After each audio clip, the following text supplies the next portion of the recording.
Welcome back to A Minorities Report. This is the show where we give voice to the underrepresented, spotlight stories that inspire and celebrate, and give a platform to remarkable people in their own industry.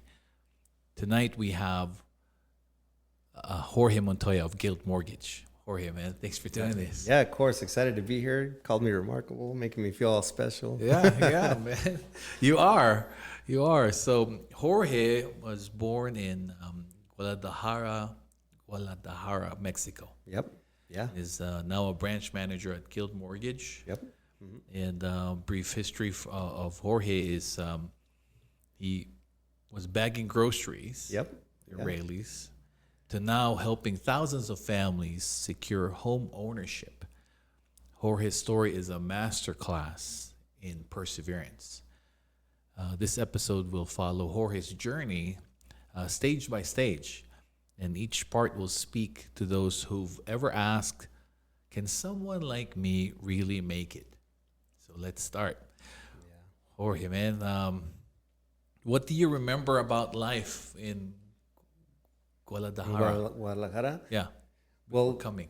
You know, I just remember my dad had a shoe business. Like he would make shoes, and he told me a story once that makes me believe I was meant for the sales industry. That as he made shoes, I would stand like on the street wherever his storefront was, and I would say zapatos colores, which means shoes colors. And that's like the history of like where I came from. Like my dad was very entrepreneurial.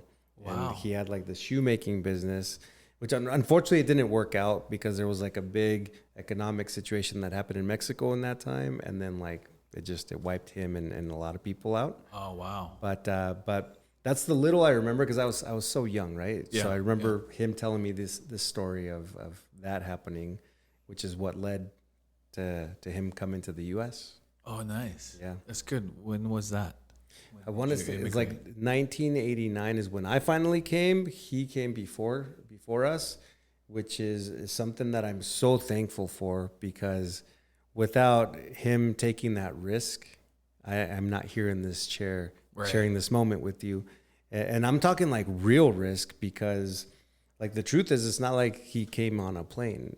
You know, like he came like many families came just looking for an opportunity, not knowing the language, not knowing the currency, not knowing the rules and regulations, but just hoping to provide something better.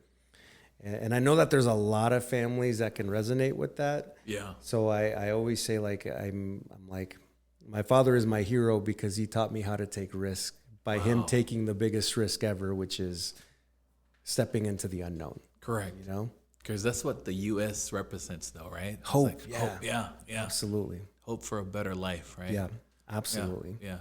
And I always tell my friends this too. Like, if the Philippines was next door, I'm pretty sure me and my homeboys are going to be taking the same thing. We're going to be taking a lot of risk, man. Because you know, there's just, I mean, why not? You know, in my mind, I'm like, what am I to lose? Yeah. But everything to gain. You know what I mean? Yeah. So. It's true. Yeah. It's true. So that's what brought you, and you guys were in South Lake Tahoe. Yeah, South Lake Tahoe. That's where we lived for like 21, 22 years. Great community. I you know what's funny is like, it's always been a special place, but growing up there, it didn't really feel as special as it is now. And now that I'm older and like we go by and visit and we take our kids to the beach, I'm like, man, this place is pretty special. That was your backyard. That was the backyard. It just didn't feel like it at the time. But then again, it's because you're young. You know you're not paying attention. I think when we're young, our vision is kind of like this, and then as we get older, like you're like, oh wow, like there's a lot more to see. Yeah. You know. So that was 89. 89. Yep. So how did you adjust to that? Like the culture shock. Did you know the language already before you moved? You know what? I didn't, and I think as a kid, like it's funny because I have it's me plus 3 siblings, and as kids, I remember we would like fake talk English because we would watch movies and then we'd be like, oh sure, like we're talking English, but it's not. But I think I will say like we probably had it easier than my dad and my mom did, because like when you're a kid, you're a little sponge. So even and I'm talking like I was 5 years old, right, when we came. Yeah. So we were little sponges. So it probably took maybe a year or two for us to actually now start understanding. And then when you're forced into an environment where all communications are English, like you're gonna pick it up. So I can only imagine like when my dad came over, like that's probably brutal because it's an adult that knows certain things. But I would say that probably when we were young, it was easy. And as I got older, I think it got a lot harder on my parents. And here's what I mean by that. Because in Mexico, I'll say it in Spanish, tenemos nuestras costumbres, which means like we have our customs, our culture.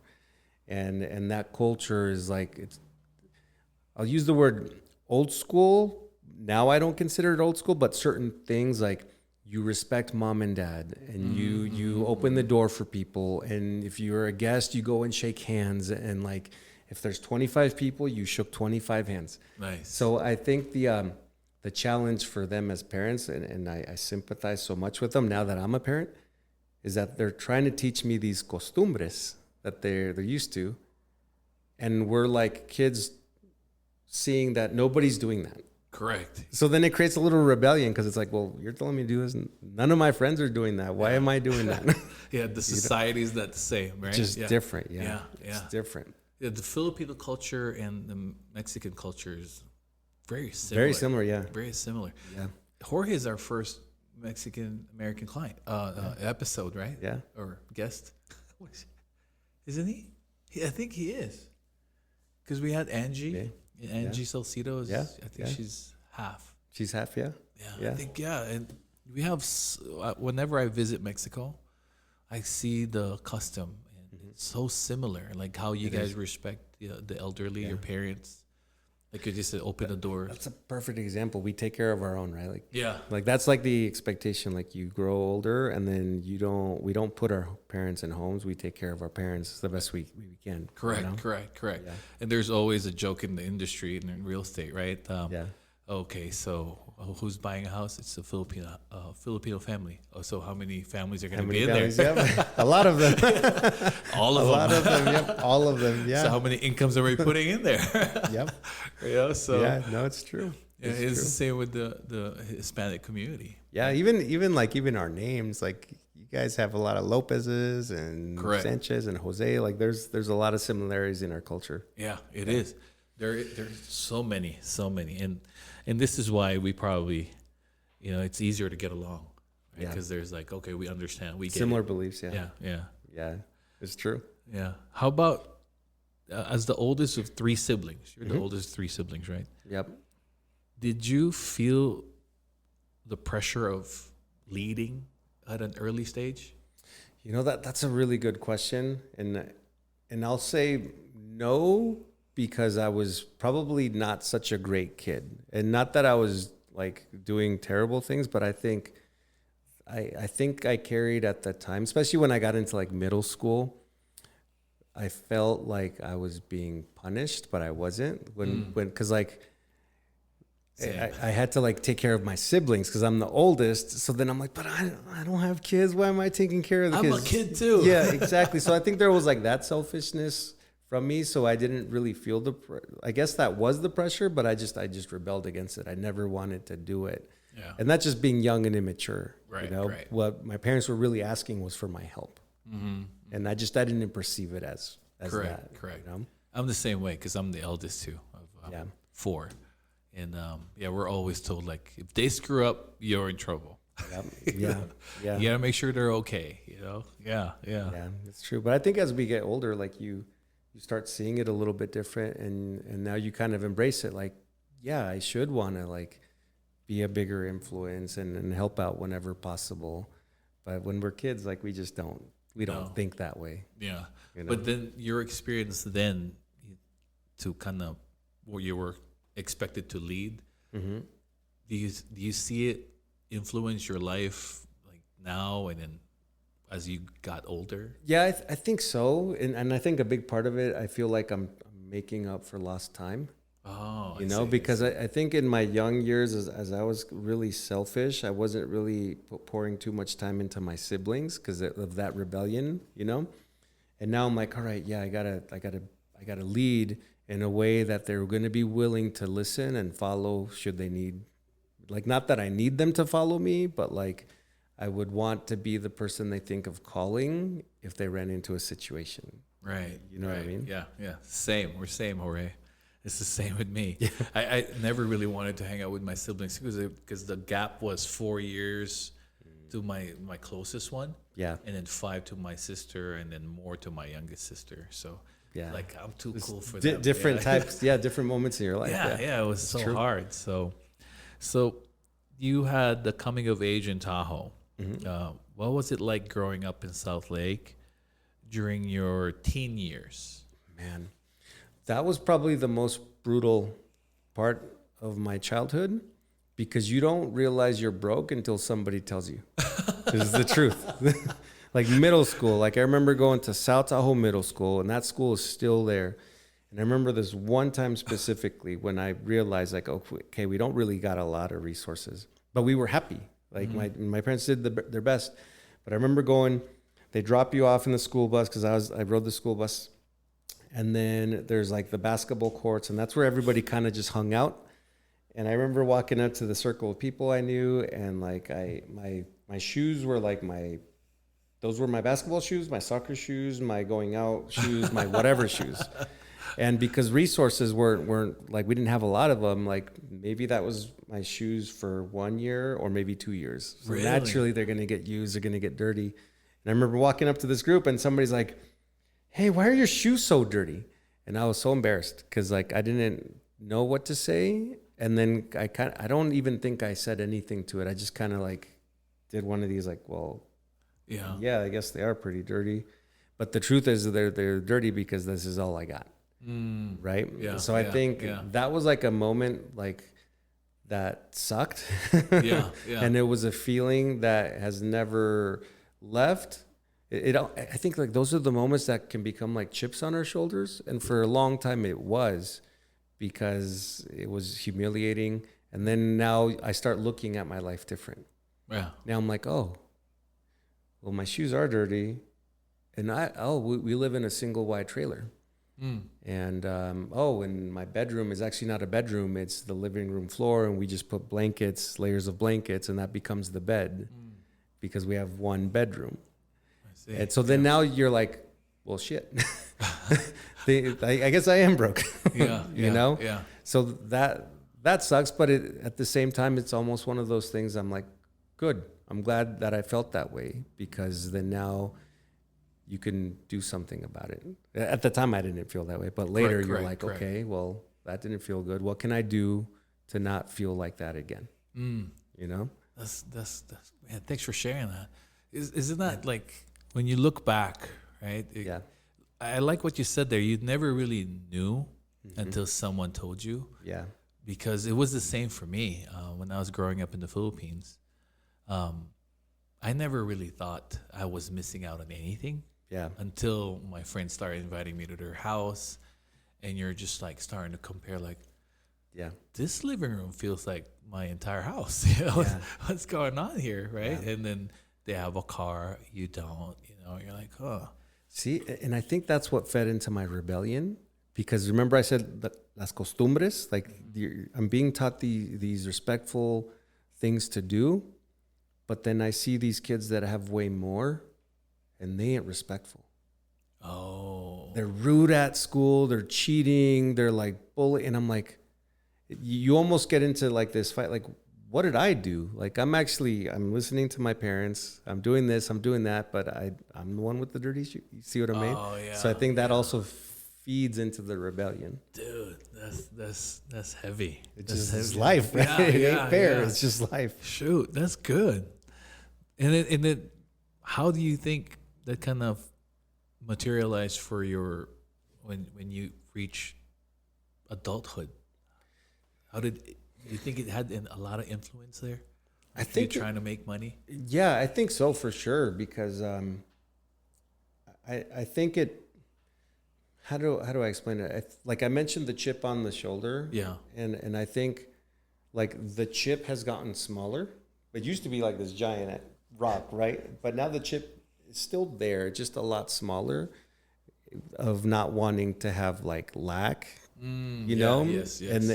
But here's kind of like how I see it. I feel like it's good because it's like a motivator. Like, okay, get up, do what you need to do, and you know, be your best. But then now that I'm getting older and I'm 42, and now I have Ella, Jax, Ellie, and Elsie, now I'm like, okay, well, you got to control that too, because then what's the point if I'm like on hyperdrive all the time, and then I lose them?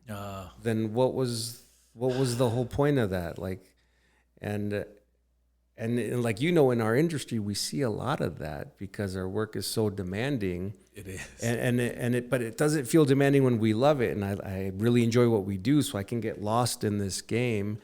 And then now we're doing the opposite of what we wanted. So it's like this like double-edged sword. Correct.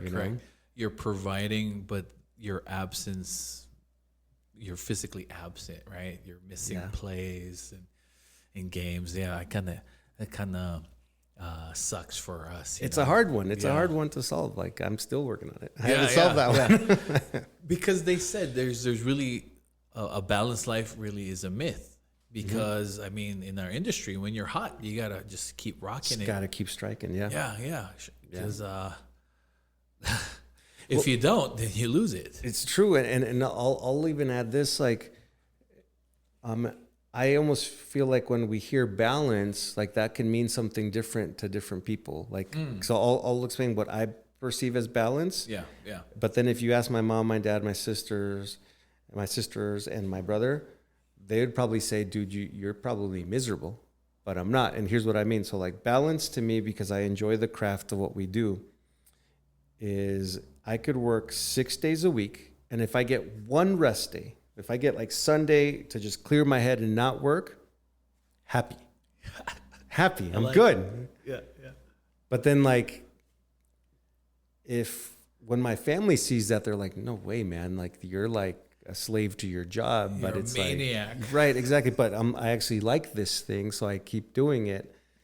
And so I think that's where like the balance is a myth, because what I consider balance, somebody's listening to this and they're like, yeah, no. You're a workaholic. Exactly. Yeah. Exactly. Yeah. And there's probably somebody out there that says, oh, I don't even need a day off. Yeah. You're like, that's okay. That's your balance. Yeah. That's your balance. I don't have a day off. I don't think you do either. Well, then, you had like the kid factor and all that. Yeah, we're always doing something. Right? I have, and some people will tell me, how do you do it? And I just tell them, calendar. Yeah. If I put it in there, I feel like I have control. Mm-hmm. At least I have control of how my week's going to go. Yeah. I don't have control in how it's going to transpire of all my appointments, right? But at least my scheduling, I have control of it. You have control. Yeah. And that's my balance. Yeah. If I have it in my calendar. Then it happens. Yeah.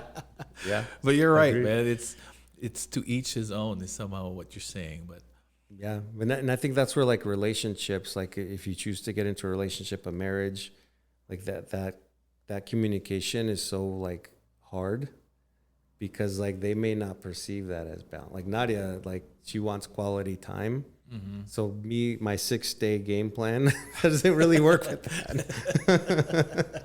It's not quality time. Jorge, give me your phone. What phone? Yeah. Your second phone. Yeah. Yeah.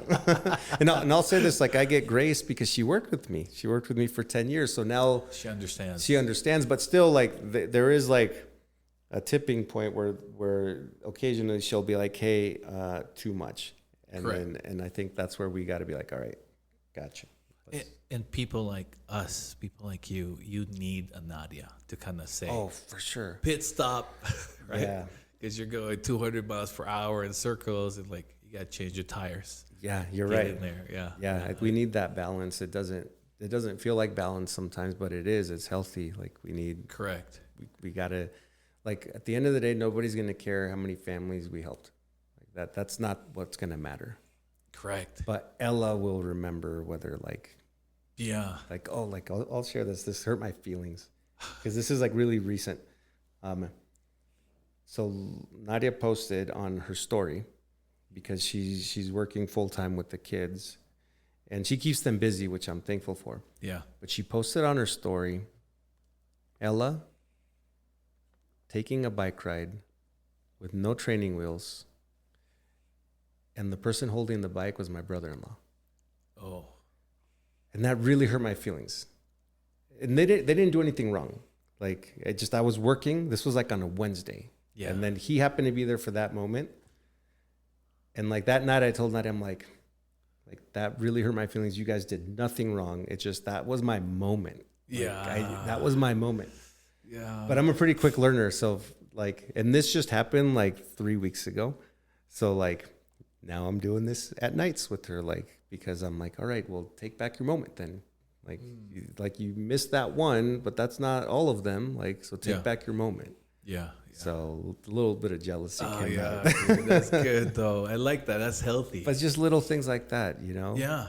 Yeah. I mean, dude, that's why when I talk to people with young kids, I tell them, I think I've done it with you too. Like, hey man, enjoy those moments, like when they're babies, when they're little.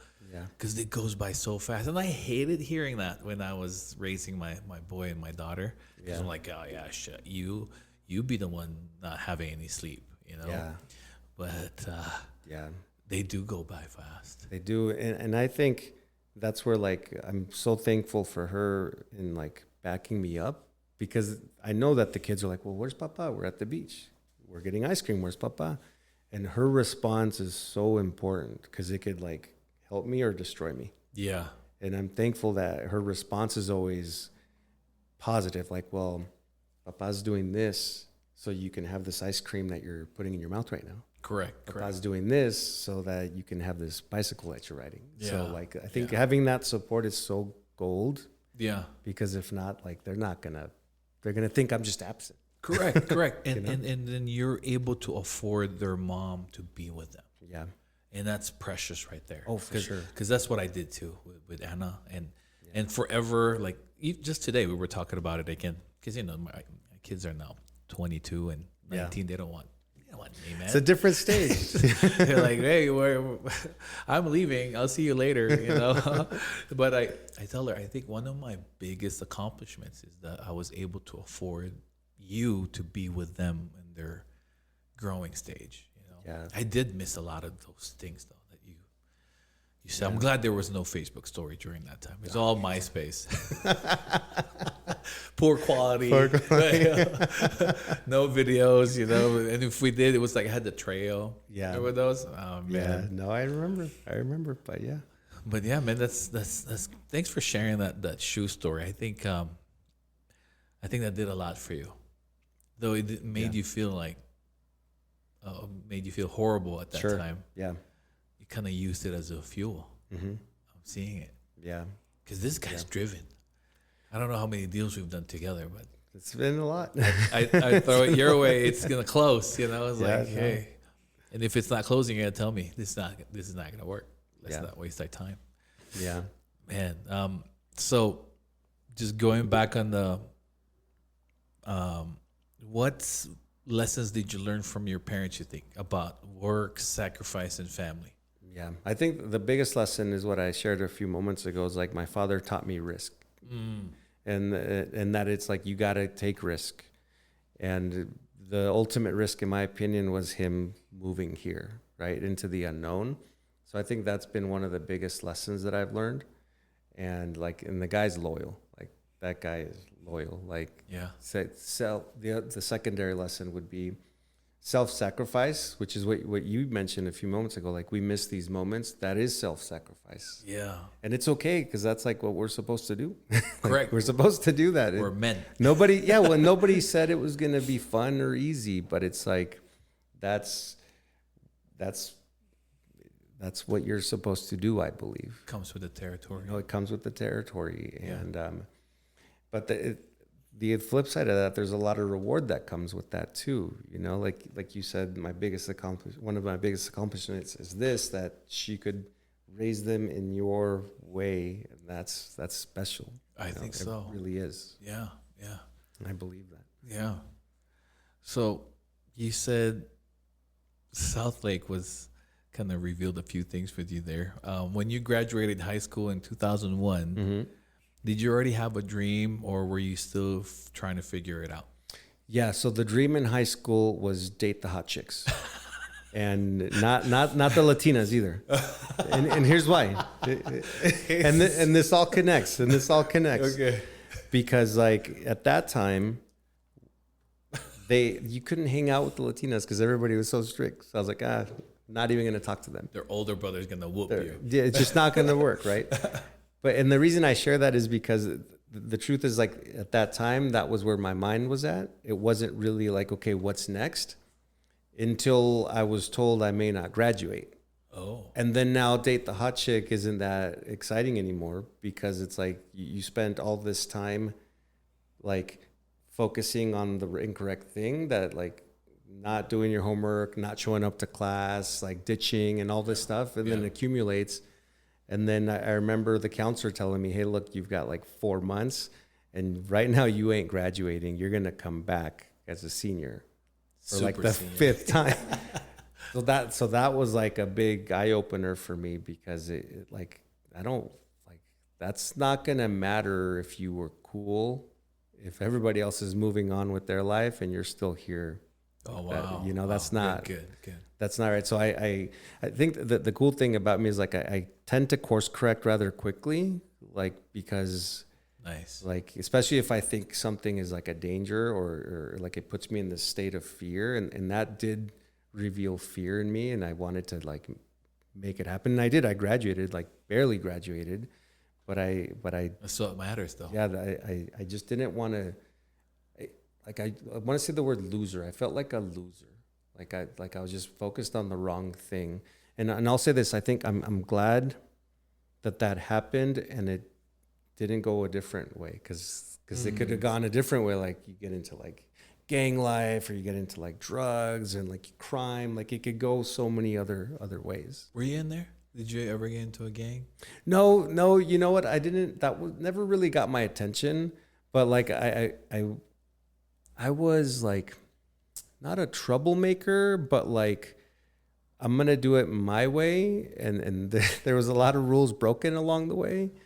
And so for some reason that gave me some like street credit, because like we would do like, I'll give you this example. Like I remember in high school home ec class, I would like go out of home ec class, go to the vending machine and buy a Pepsi, and then go to my locker where I had a bottle of Bacardi, and then I would pour the Bacardi, and then go back to the home ec class and just sip on the Bacardi and Coke, Pepsi in class. And like, I don't know why I never got caught. That makes no sense. I should have been caught. But I think kids knew about that. And like in my head, that was like cool. That was cool. Yeah. But not cool. Do not recommend. Yeah, that reminds me. In the high school, that's what we did too. Well, in the Philippines, we would drink gin. Yeah. The city that I grew up in, it's like South Lake, because there's a lot of trees, really cold. Yeah. It's a small town. The gin is like 20 pesos. It's like under a buck. Super cheap. Yeah. Super cheap. Yeah. So we put it with Sprite, and if you buy soda in the Philippines, they put it in a plastic bag. Yeah. So Sprite is clear, gin is clear. Yeah. So we mix it there. So it looks like you're just drinking Sprite. Just drinking Sprite. You're drinking gin. With a really big smile on your face. There's this fruit that's called chico. Yeah. We have chico there, and then you smell like chico if you're drinking. If you're drinking alcohol, nice. Yeah, blends in. Yeah, so that's funny. Yeah. So, okay, then you start working at Raley's. Yep. What was going through your mind during your time at Raley's? Man, it's just no direction really. It just, and I don't know that was anybody's fault. I think it was just the people I was allowing myself to be influenced by. They didn't have direction either. So then like the focus was like, okay, well, like, what are we going to do this weekend? Yeah.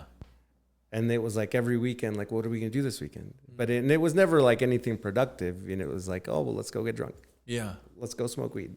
Yeah. Let's go do this party. Let's sneak into the nightclub. Like, So there was no real direction there until I connected with Nadia, because Nadia, who's my wife, she and I knew of each other while we were in high school.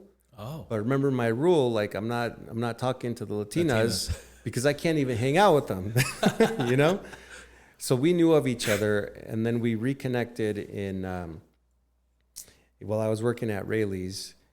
And I remember, like, I saw her, I was the checker, and then we just started talking, and she looked really good. And then I was like, hey, let me get your number, let's hang out. And then she gave me, at first, her parents' house number. And then her cousin that was with her ratted her out. She was like, oh, why don't you give them your cell phone number? And then she was like, oh, yeah. So here's the cell phone number. And then I didn't call her for a week. Oh, I didn't call her for a week. This is discipline right there. Yeah, this is like sales 101. Yeah. This is sales. You went above the 3-day rule. I didn't call her for a week, and then I finally called her, and we hung out one time, and then there was something very organic, and we never stopped hanging out. Since that, like, one date became like, we're talking for hours on the phone. And then now we're hanging out, and then eventually she invites me to church. Nice. She invites me to church, and her family did not like me. Her family did not like me at all. And as a parent now, I'm like, rightfully so. Damn right they didn't like me. I don't like me for Ella. I say the same thing about my daughter. So I totally see it. And then when I was 19 and she turned 18, like, we had this plan. We were like, all right, your parents don't like me. They've made it very clear to me. My dad was okay with her. My mom didn't like her because they caught us making out in the house while they were out. So that's not like a good look either. Yeah, you don't get points for that. Yeah, no points for that. So then we kind of like leaned into each other. We're like, geez, like, they don't want us to be together, but we want to be together. So here's what we're going to do. We're going to save all your paychecks. I'm going to save all my paychecks. We're going to buy a car. So then we raised, I think it was like $3,000, and it was a red Ford Taurus, and it had a white bumper because it was like, it had been in an accident. So we bought that car, and we were like, perfect. This is step one. Then you turn 18, and then we move out. And so we buy the car, and then the brilliant person that I am, I'm like, well, I don't hide from nobody. So, like, I'm not like, I'm going to go talk to your parents about what we're doing. It's the right thing to do. So then, flexing your muscles as yeah, you're like, saying it, right? But in my head, I'm like, you're doing the right thing, man, because you're not hiding. You're not like taking her. So then, I think so. Yeah, that's what I thought. So then I go to their house, and then it's her mom, her dad, and her aunt. And I'm like, hey, I came here to tell you that we're gonna move out. We're gonna try things out. And like, I'm thinking, like, if a guy shows up at my house and says that about Ellie or Elsie, I'm popping that kid in the face. Like, try things out. Like, this is not a shoe store. You know what I mean? But in my brain, I'm like, yeah, you did the right thing. That's what men do. You talk about these things, but not the best choice of words. So then that made it even worse. It did. And then that was probably maybe like 2 or 3 weeks before her birthday, and then communication was cut off. Oh, They're dude. like, can't call her on the phone. Her cell phone gets taken away. Now we're having to like sneak out and see each other. And then we were like, we're doing the right thing. They don't want us together. We're moving out for sure. 18th birthday. But before we move out, then I crashed the car. Oh, so then that didn't work out. And that was just me being stupid. I crashed the car. But even then, we still ended up moving out. You still did. We still moved out because I borrowed a friend's car, and I remember my dad.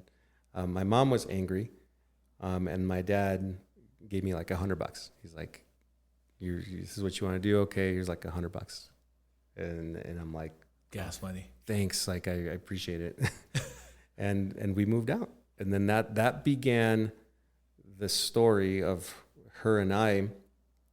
And then eventually it led to her like feeling a void, because all of her life she was like family, closeness, and church.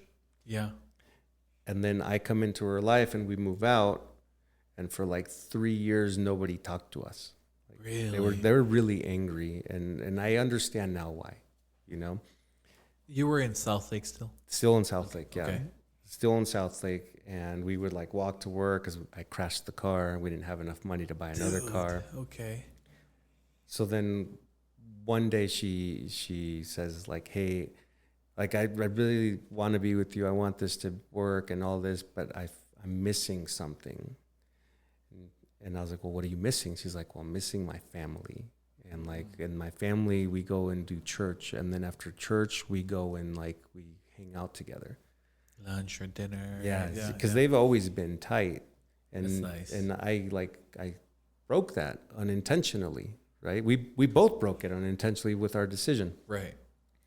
So then I'm like, all right, well, I love you. And when we moved out, she said something funny to me that I took as a challenge. And when we moved out, she said, look, if this doesn't work, it isn't going to be because of me. And then I was like, well, okay, yeah, me neither. I'm not going to fail. Like, that's not what I do, right? And that was our attitude. And that told me that she was committed, and I was committed to her. Nice. So then when she talked about this void, then I finally said, okay, fine. You want to go to church? Let's go. But here's the rules. I want to show up late so I don't have to go talk to your family and talk to any of the church people. And then I want to leave 10 minutes before it's over, because I don't want your family or the church people to offer me a ride home. We're proud and we're walking home. Stupid. I don't want help. I don't need them. Yeah. I like it. Stupid, right? But you're trying to make a point. Right? I try to make a point, you know? Yeah. So then we did that for a while, and they would always offer, and I would always be respectful, like, no, thank you. We're okay. You go about your way. And then, but like her family was like, this is like, what is happening? He's here. And then I'll admit the unintentionally, then I started listening to what was being said. Oh. Because I wasn't there because I wanted to be there. It's just, I love this human, and you're telling me this is missing. Well, you do so much for me. I want to do it back for you, but I'm not buying into the church, you know? Until like one day, I don't even remember what the message was, but it landed with me. And I was like, oh, okay, well, that makes a lot of sense. Like, maybe I'll do that thing. And I remember like just taking in that message, and then the next time I come back, then now I'm like listening a little bit more, and I feel like slowly this like shield that I had put up, like we were like poking holes in it. Yeah. It was like poking holes in it, and then all of a sudden I find myself like, all right, so if this is true, then why would this happen? And now I find myself asking questions to the pastor. Nice. But like secretly, okay? Because nobody needs to know I'm buying in. This is like secretly, I'm like, hey, so what's the deal with this? This doesn't make sense. And then I believe that was probably one of those like defining moments that if that didn't happen and that message isn't received, I don't have current life, you know. And even nowadays, I'm reminded of like how I'm so thankful that I got to have a relationship with God. Nice, you know, because like everybody believe what you want. I'm very respectful of everybody's choices, but when I decided to listen, it changed things for me. Yeah, and then I will admit, I think I went overboard. Like I went way too much which then ended up hurting my family, because like now I was telling them no for everything. Oh. And I was placing church first. But I think that was my inexperience. But that changed everything. It's funny how like you start eating healthy, good things happen. Correct. Right? Correct. And it's the same thing, I think, when I was listening to the message. You start listening to these principles that are good things, you know, and then you start doing them. Good things start to happen. Correct. You know? Correct. Opportunities. Your mind starts changing. Your Yeah. output, right? Your input's changing. Your output's changing. Yeah, exactly. Nice. Exactly. So that changed things forever. Like it really did. Like a lot more good things started happening as I started applying what I was listening to. You were seeing life differently, right? I was, and I think I was just seeing. I felt like I was just given the secret to something, and I wanted to share it with as many people as I could. Nice. Which is, and a lot of people didn't want to hear it though. Too. Correct. It's like Up that to just, now.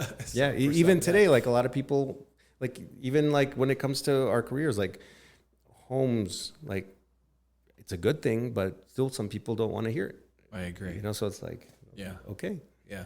You can give them all the advantages of home ownership. Yeah. And you could, then the cons of renting and their ability to be able to do it. Yeah. But unless they really want to do it, it's not going to happen. Yeah. Right? Yeah. And in Spanish, we say, te tiene que nacer. It's got to come from within. Oh, Like it's got to come from within. And like then it. now it's like, oh. Is that like a saying for? Yeah. Spanish? In Spanish, te tiene que nacer. Like Yeah. they have to want it, right? Mhm. It has to be from the. Oh, I like it. Yeah. It's got to so come true. from within. Yeah. Because if they want it, I mean, we've had clients where if they want to buy a property, they'll move. They'll do what it takes. They'll do what it takes. Do what it takes. Do whatever is necessary. Yeah, it's true. 100%. And if they don't, they have all the excuses in the world. Yeah. Yeah, we get in our own way in anything, not even just at home, like anything. Right, We unintentionally block our own success. I agree. We last week we had a trainer, a personal trainer here. Yeah. And he said that we negotiate with ourselves when we're training. We say, I think I can't do 225. Yeah. I'll just lower it down to 185. Yeah. Because we're good negotiators. Yeah. And like what you said, we get in our own way. Yeah. Yeah. It's true. Yeah. It's true. Man, It's yeah, true. that's such an interesting backstory for you. I've always just seen you and known you as the put together Jorge Montoya, the top producer, Yeah. man, the guy that yeah. give me a client, I'll close it for you type of guy. You know? But never really thought you had those lost years. Yeah. Oh yeah. Yeah. You know? I think they shape you, right? Like they shape you, and I'm just thankful that there was people around to kind of like be bumpers. You know, like to keep you kind of like, okay, you went this way, but don't go too far that way. Yeah. And then you had God to finally illuminate your mind. Yeah. And to kind of reveal a lot of things for you. Yeah. That's amazing, man. Yeah. So let's get into this question right here. What advice would you give now to someone in that post high school season? Like, I don't know what I'm doing season. Yeah. What advice can you give that person? So the advice I would give that person, well, hopefully I'll give the advice that I hope my kids follow. Hopefully there's a strong enough relationship that you start a conversation with your parents. Like if you want advice, I feel like you have to start with your father and your mother, because that should generally be like the most unbiased, no strings attached advice they want to see you win. I agree. So hopefully, and I really mean hopefully, because unfortunately, like our world is so jacked up that sometimes that is not the truth. Yeah. Sometimes the parents are not like their parents, but they're absent. They're not wanting like. So my hope is that you have mother and father that you can count on, and that's where you start. Yeah.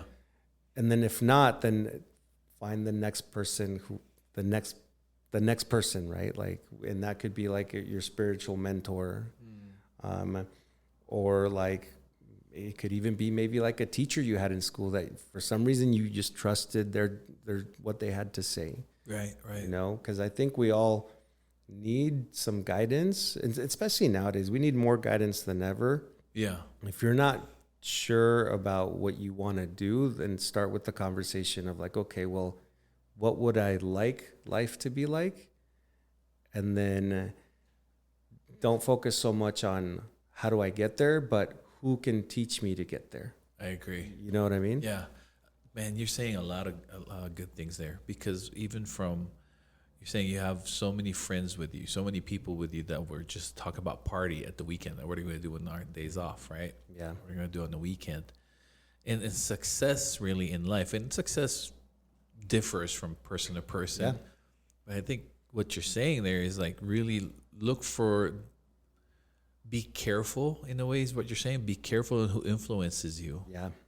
Absolutely. Right? Because you want that right guidance right person to guide you. Yeah. Group of people to guide you to where you want to be. For sure. Like I remember one coach, a business coach, told me years ago about his concept he called the pile theory. And the pile theory was if I'm trying to learn about something, and the example he gave was money.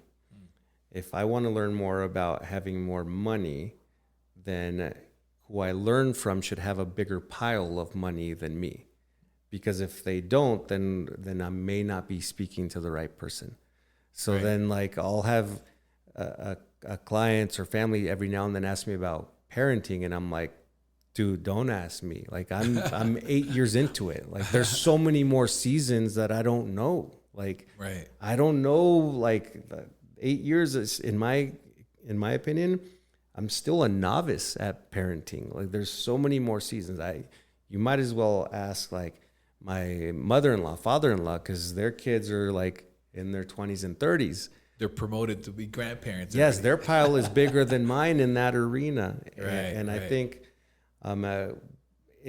we have to consider that. Like if you're wanting to learn about a thing, go to the person that's doing that thing really well, and is actually excelling at whatever that thing is. Correct. You know?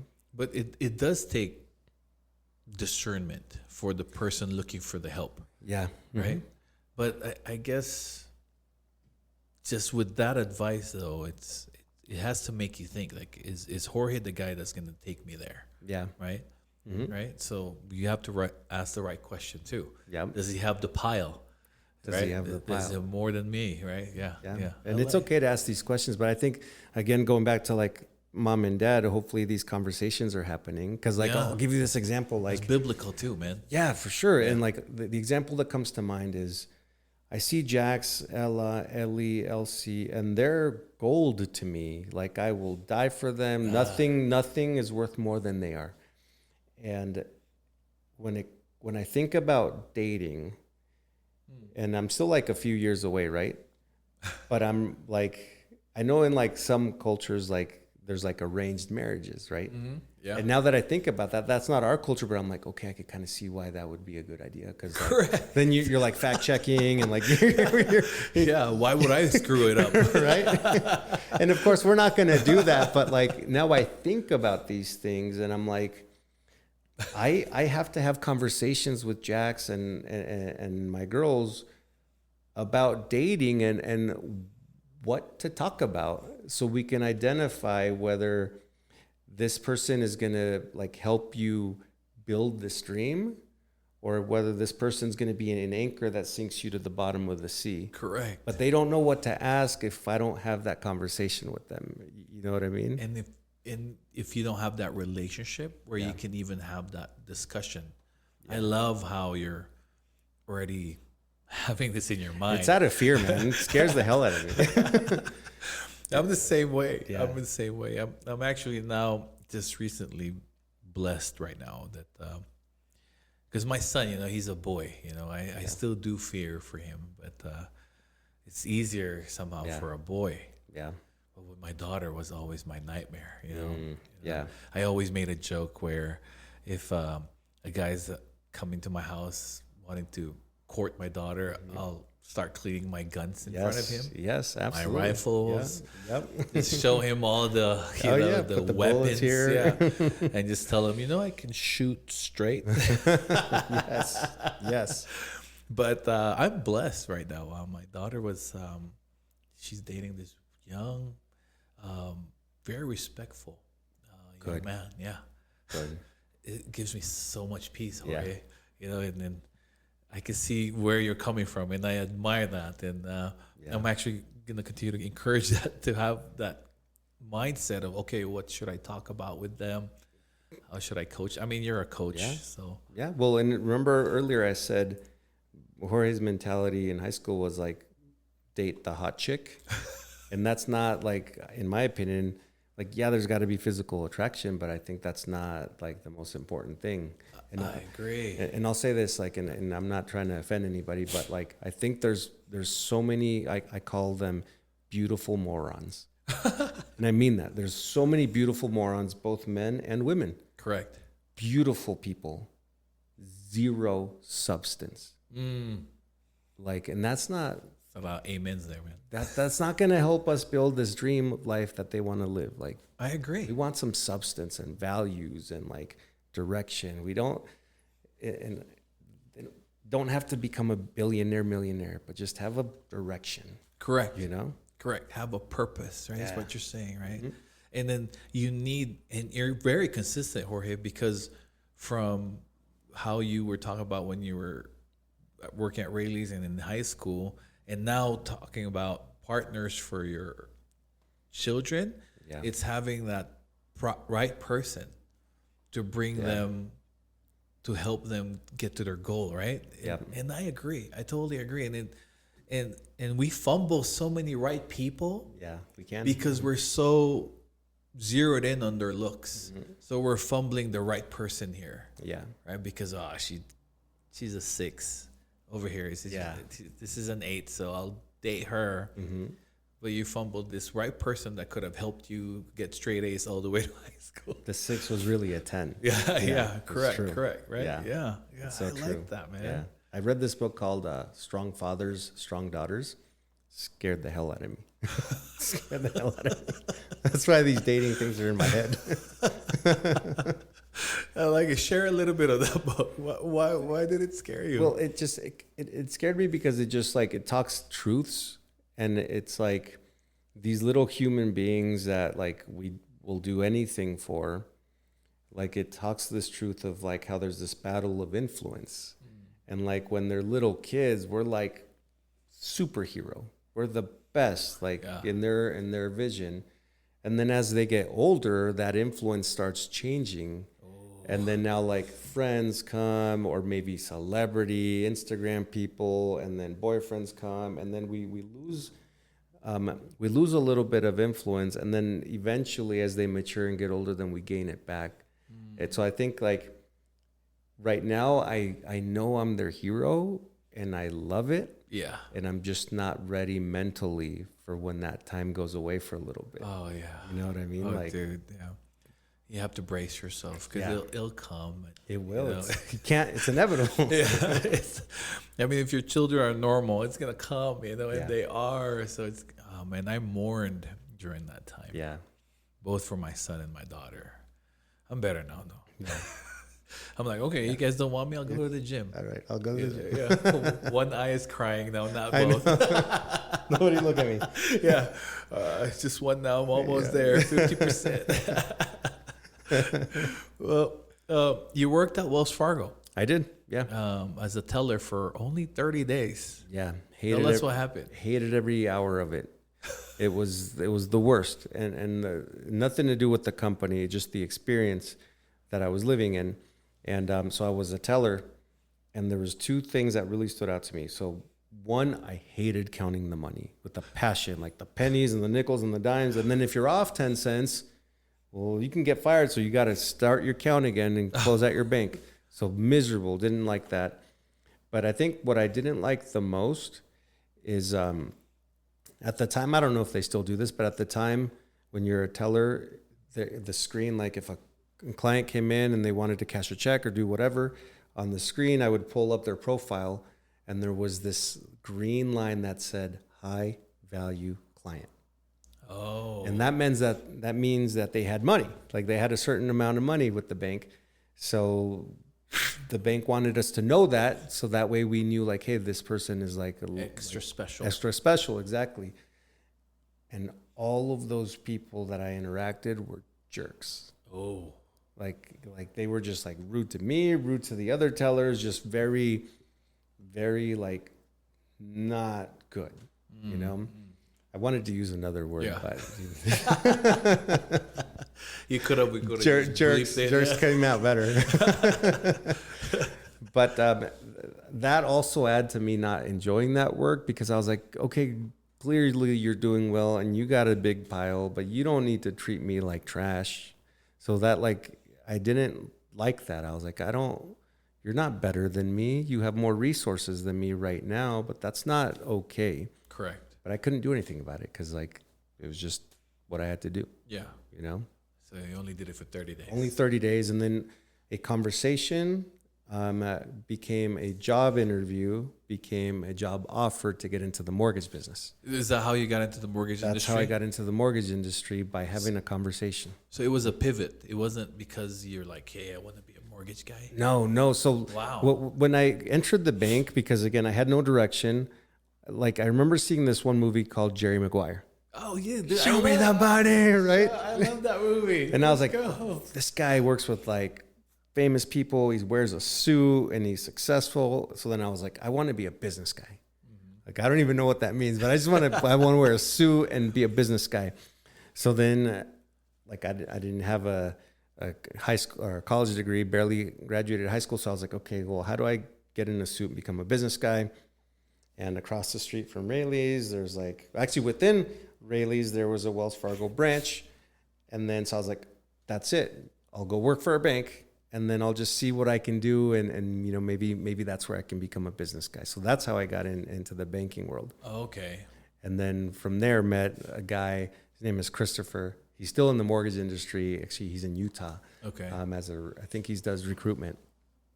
And that conversation opened up an opportunity to like be a part of his team, his assistant in the mortgage industry. Wow. Yeah. Wow. So not at all. I don't know that people wake up and say, I want to learn guidelines and do mortgages. Like it's not really a sexy career. You see that video of the girl crying, like, "Oh, I'm gonna be a realtor." Oh, yeah. Did you see that? Yeah. Real estate is where dreams die. Yeah. They can. So was that 06? Yeah. Mm-hmm. Yep. So you joined Guild Mortgage. Okay. So a few years later, in 06 is when I joined Guild Mortgage. So okay. I graduated in 2001.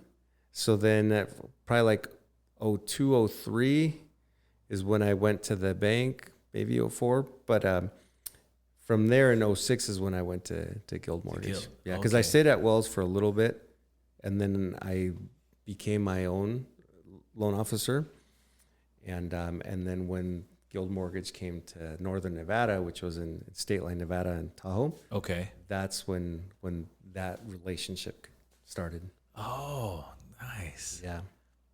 So how was that leap for you? Did you wrestle with doubt and fear in those early years? Yeah. Because it was like straight commission, right? Yeah, it was. So I'll share two things. Even when I went from Raley's to the bank, there was a lot of doubt and fear being fed to me, even though this job at the bank was not commissioned. Like to the point that somebody even said to me a couple of things. One, like, hey, are you sure you want to leave the store? You're going to lose your seniority. So like feeding me fear. You're going to have to start all over if it doesn't work out. And then the other thing was like, are you sure this is what God wants? So they pulled the God card on me. So then I'm like, now I'm really doubting things. Oh, yeah. But I just kind of, by that point, I was more involved with the church, so I did seek counsel. Nice. And at the time, I sought counsel from the pastor, and I was like, "Hey, this is what's going on. What do you think?" And he was like, "Look, you just got to do it and just try. Like, just go for it." Good, and then it happened again in the mortgage side when I went commission. What do you think? Do I try to do this or not? And he's like, "Well, you can do it. Just go for it and just try." Your pastor. Yeah, he's a good guy. He's still here. He's still here in Reno, and I think where we have to be mindful is that you could have like a vision, a dream, a goal, and the person that doesn't understand it can unintentionally block you from it. And everybody that was warning me, I don't think they were trying to screw me over. Yeah. It came from a good place. Yeah. But it was an uninformed place. Sometimes it's our parents. Yeah. Sometimes, right? Sometimes it's our It's a close safety friends. thing, right? It's like a safety thing. I don't want you to fall. You're right. I agree. But I like how you sought guidance. You just didn't like all bravado, like, you know what? Just like how you had it with the parents, like, I'm gonna tell them our plan. Yeah, absolutely. And I'll tell you this, I think I did have a secret that is like what makes me invincible. And I think this can make, and I think you're invincible because you have this too. Oh man. All right. And so while all of this is going on, I mentioned Nadia. And remember how she challenged me? It's not going to, this doesn't work out, it's not because of me. I like that. Always had my back.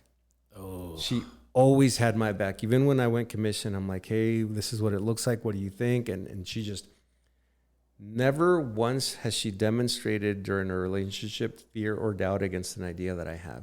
Wow. And when you find the human being that believes in you and backs you up like that, you're invincible. Like, who's going to stop you? And like, so I will say I'm super thankful to my wife that she's always had my back. I like that, man. Because like when I look at life now, I'm like, whatever little we have, it's like you're like a real one. Like, because you were there when there was nothing. Yeah, that's amazing. Yeah. Thanks for sharing that, man. Because I really think, and some books have said it, like successful men, behind them is a very supportive and loving wife, you know? Yeah. And that's Nadia for you. And yeah, Anna's one of mine. And I told her, like, why'd you even go for me? You know, I had nothing, you know, I was broke, I had no plans, you know.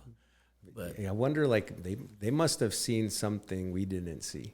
Yeah. You know what I'm saying? Like, probably. there was like, there's something in there. There's a diamond in there. So Nadia was just like, oh, you said I'm going to do mortgage, straight commission. Yeah. And she's like, I think you'll be great at it. Yeah. She was like, and then eventually she ended up working with me. So that was pretty cool. Yeah. But yeah, just always having my back and just being super supportive and like that's just special. It's like super special. It is. You can't put a dollar amount on that one. It's just but it's not a secret. Just pick the right girl. Yeah. Yeah. Pick the right person. Yeah. Find the right person, you know, that wants to build with you. Right. You know? Right. Somebody that will, I mean, they can tell us to stop. Like, hey, I think that's trouble. Somebody that we trust because they know us, right? Mm-hmm. Yeah. Yeah. But someone that really has our back. Yep. So, okay, this is going to go on the race part here. How did your background as a Mexican American influence how you showed up in those spaces, you know, the mortgage space? Yeah, so that was a big factor because when I started in the mortgage space, it was in Tahoe. Yeah. I was thinking 21-year-old Latino kid with an oversized suit. It's hard to get people that are doing business to trust you with their like $1 million, $2 million, $3 million deal. Correct. So no was something that I picked up on very quick. People just not willing to take a chance because you're unproven. Correct. You're unproven. You're swimming upstream. You're swimming upstream. And also at the time, there was not a lot of us Latinos working in this space. And so it was rough. It was brutal in Tahoe. Like I remember living a few years where like the person working at McDonald's was making way more than me. Really? And like the only reason we were eating is because my wife made just enough to cover the rent that was shared with some roommates. And, you know, we ate a lot of quesadillas and we ate a lot of omelets because that was cheap. Yeah. That's good. But yeah, it was a big factor for sure. Wow. How'd you deal with it? Well, did you try to, I guess my question is, because I know I have my own journey and resistance in that. Mm-hmm. Did you just say, I'm just going to try to get Mexicans in? I think my safety mechanism did kick into that because at the time I was just trying to figure things out on my own. And so what I did, my strategy was I started looking up websites of like real estate offices. And I started looking for people that look like me. So I started looking for all the brown people. And then I just started visiting them like, hey, like, you don't know me, I don't know you, but I want to work together. How can I help you? What can I do? And that was like the safety mechanism. And yeah, I met some people, but I did have to like go outside of Tahoe to build some consistency, because like in Tahoe, I just wasn't there was not a lot of Latinos. I don't even know if I can name one that was a Latino realtor at that time. Now we have some, but then there wasn't. But the nearest market to me was Carson City, and there was a few Latinos there. So then I was like, all right, I guess I'm driving down there to meet some people, and I did. Nice. You know? Cool. So you've built your business on relationships. So how did you? Because man, you're a dynamo now, and you don't have builder deals. Yeah. This is all straight relationships. And how'd you do it?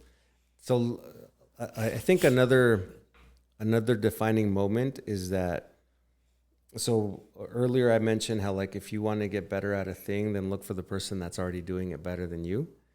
And that's where professional business coaching came into play.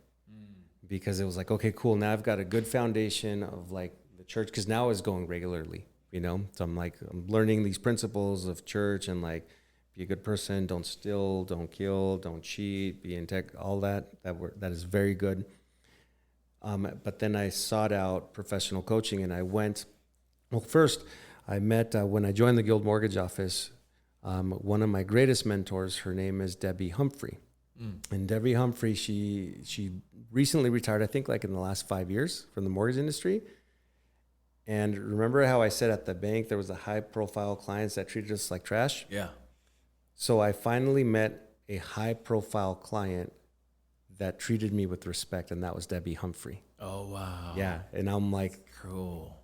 Multi-million-dollar home, very nice car, very well put together, respected in her community. And I was like, I want to be like you, because you're like talking to me and you're teaching me things on how I can be better in mortgages. Yeah. So she was a part of a coaching program that I later took the leap of faith and joined that coaching program. And what I mean by leap of faith, it's a lot of money. Yes. So at the time, I went to this event, and I'm like seeing how these people are, like I'm meeting regular people making crazy amounts of money and still having families, but they were doing it very professionally. Like they built systems and hiring and positions and this and that and the other. And I was like, whoa, like you can do this. Like you can actually build this thing. And at the end of that event, there was like this like form, and it was like, hey, if you want to take this journey with us, we can coach you, and it's going to cost $2,500 a month. So I was really excited until I heard the price, because I was like, oh man. But there was like something in me that said to me, like, you have to do this, but you don't have $2,500. But I did have a credit card that gave me 6 months worth of payments. So I signed the agreement, got accepted, because there was like this interview process. And, but after the event, I came back home, and then I told Nadia, I was like, hey, I did something, and I just need you to trust me. She's like, what did you do? And I was like, well, I signed up for this like mentorship coaching program, and it's $2,500, and it's like a 2-year agreement. Oh. So it's like, and then she was just like, okay. And then like her calm response put a lot of pressure back. I was like, oh crap, I got to make this work. Oh, wow. Because I only got 6 months worth of payments on this credit card, because I don't have $2,500 in savings, right? And I remember telling her, look, I promise whatever they tell me that I need to do, I'm going to do it. And then I'm going to make this work for us. I'm going to make it worth it. And yeah, like I think that goes back to what I mentioned about my father, risk. Yeah. Yeah, I can Risk. see it. You Yeah, see, like yeah. that was me taking a moment of risk and just believing, okay, I might end up in a lot of debt, but I'm hoping I can learn something and apply it. And I did. That changed everything. Like I hired one person, worst hire of my life, my fault because I did inexperience. And then the second hire was Nadia. Oh, And then Nadia and I got to talking, interesting. and then she just like helped me blow it up because it was like we both want to make it work, and like because she cares as much as I cared. And I remember maybe like 2 or 3 years into working together, I heard her say something about me to a client because we were like we were being taught you have to do client events and you have to cater to people and build relationships. And I heard her say, "Oh yeah, Jorge, he's the best." So this is my wife talking about me to somebody else, but she didn't know I heard her. And like that felt so good. Really? Because I was like, she still thinks I'm the best. Like amazing. Like, yes. Dude. But the coaching changed everything. It really did. It showed me how to take, like how to be who I wanted to be, the business guy. I wanted to be the business guy, and these people were showing me how to be the business guy. Nice. You know? So it's more than systems. It's having accountability and putting that investment there. Yep. That's what took you to the next level, huh? Yeah. And then also like coming from a good place, like from a place of service, like I think what I've learned so far in my career is if I place their goals first, they'll help me with my goals next. And I think that's the cool thing about what we do is like they have certain goals where they want to get. And if we can help, like here's kind of like what I tell our coaching students. We have 2 jobs. Our 2 jobs are this: build relationships, solve problems. That's it. I like it. And as long as we're building relationships, solving problems, then we're helping them. They're going to want to help us back. Yeah. You know? Yeah. But that's coming from a place of service. Yes. You know? Yes. It's not like, hey, I want to convert this client. I'm going to close it. Always be closing. Yeah. Yeah. And yeah, like we do that, but I think there's like a right way to do it where it's like we can all win. Like, yes, always, like that's a great movie, by the way. It's like Glenn Ross. Yes, yes. It's a great movie. Put down that coffee. You see this Rolex? That's such a great Coffee's movie. for closers. Put that coffee down. That's so good. Oh yeah, yeah. But I think it's just like there's a lot of truths in that movie, but we can win at a high level as long as it's not always about me and us. You know, I think when we make it about them, like it's easier to win. Yeah. You know? And honestly, whenever we would have a deal together, it was never like it's just for me. Yeah. It's just for me and my team. I never felt that. You never made me feel that. I don't think you ever made my clients feel that way too. They're always just like, oh, Jorge, he's great. He's awesome. He helped me. Like, right? Because that's really what we're trying to do. That's what we're trying to do. Absolutely. Yeah. We're trying to help you acquire this thing that we really believe in. Correct. So therefore we own it. So it's like, correct. You know, if you don't want it, don't sign the paper. it's okay. Yeah. And you know what? I think maybe that's like talking a little bit about like sales. I think sometimes in sales, we get so focused on making the sale. And it's like, now I see it so much different. It's like, if you don't want to talk to me about this subject, it's fine. Like my feelings are not hurt. This is not for you. It's okay. I want it to be for you, but if you don't want it, I'm not here to convince you. I'm not here to convert you. Yes. You know, yes, I'm yes. here to find those that want my help with this thing because I know how to get it for you really good. Correct. You know? And it's the same thing with the saying that you were that you have. It has to come from within, right? Yep. So if they want it, you can help them. If they don't, that's fine. You know?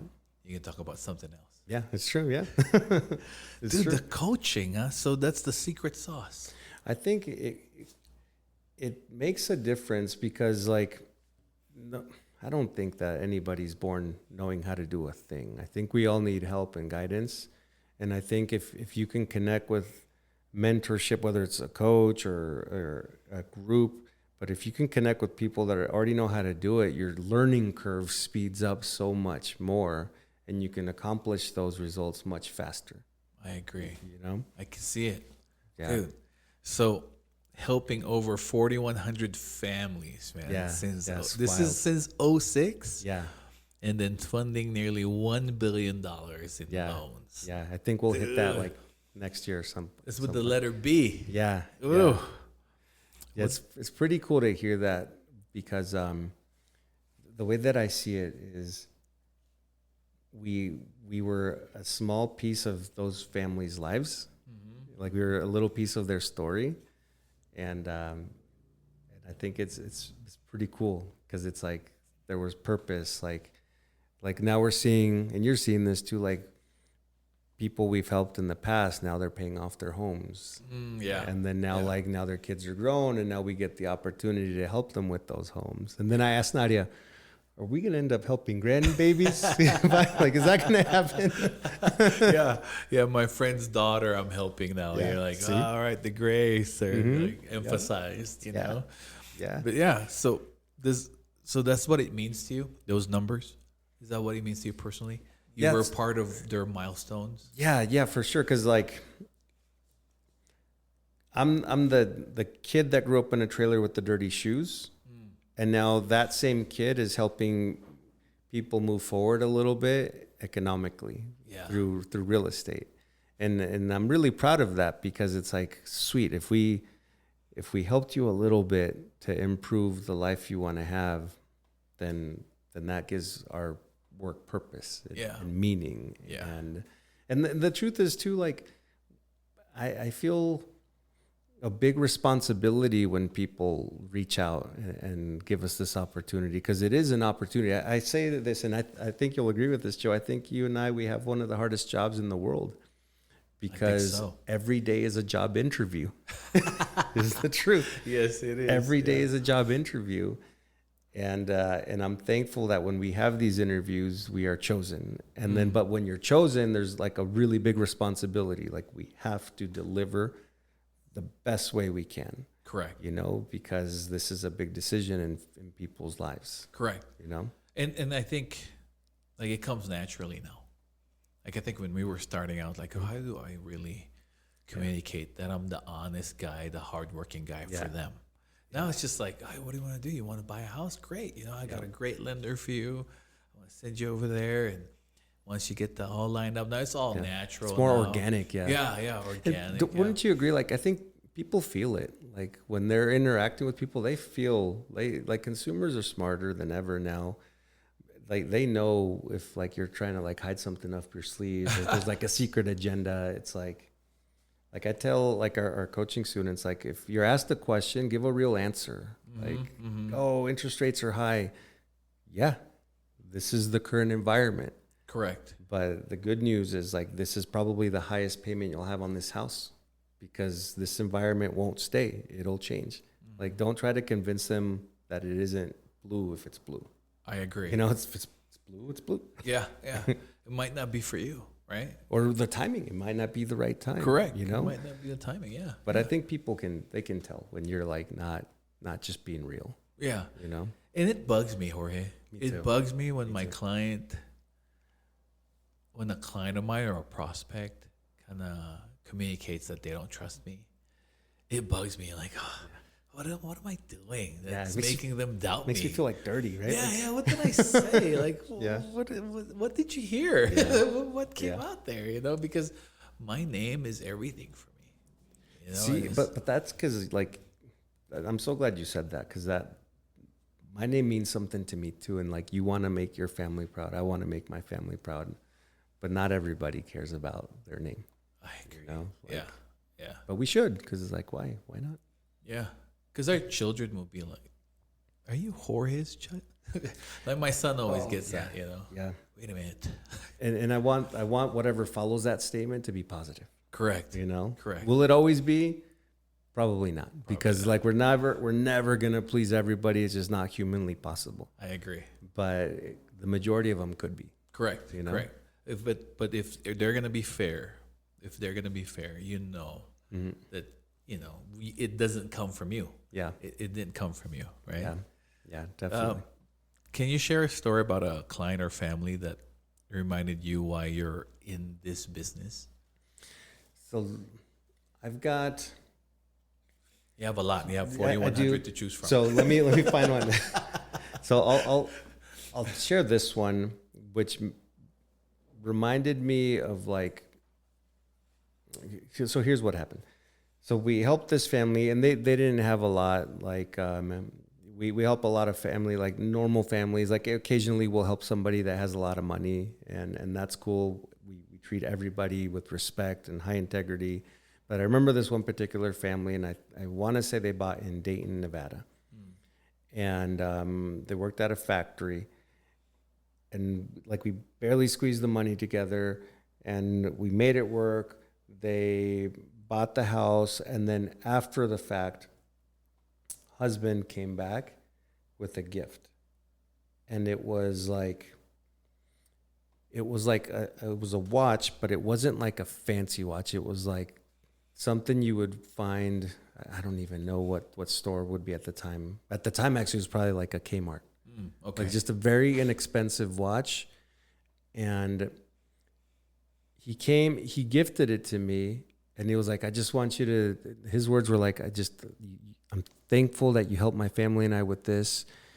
And I don't have a lot, but I got you something, and here it is. And the watch was maybe like $12, $15, nothing fancy. But there was like a real lesson.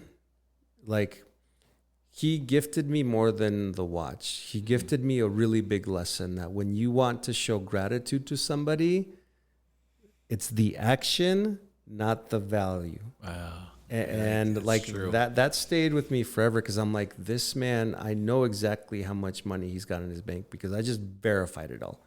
And we just depleted everything he's got. And yet he went and he found this little watch to bring to me, and like to show his appreciation. To show the appreciation. And that was like, I'm like, great. Like how I feel right now is how we need to make others feel. It's not the value, it's the action. Yeah. You know? Yeah. So like that story. That's great. Stayed for me.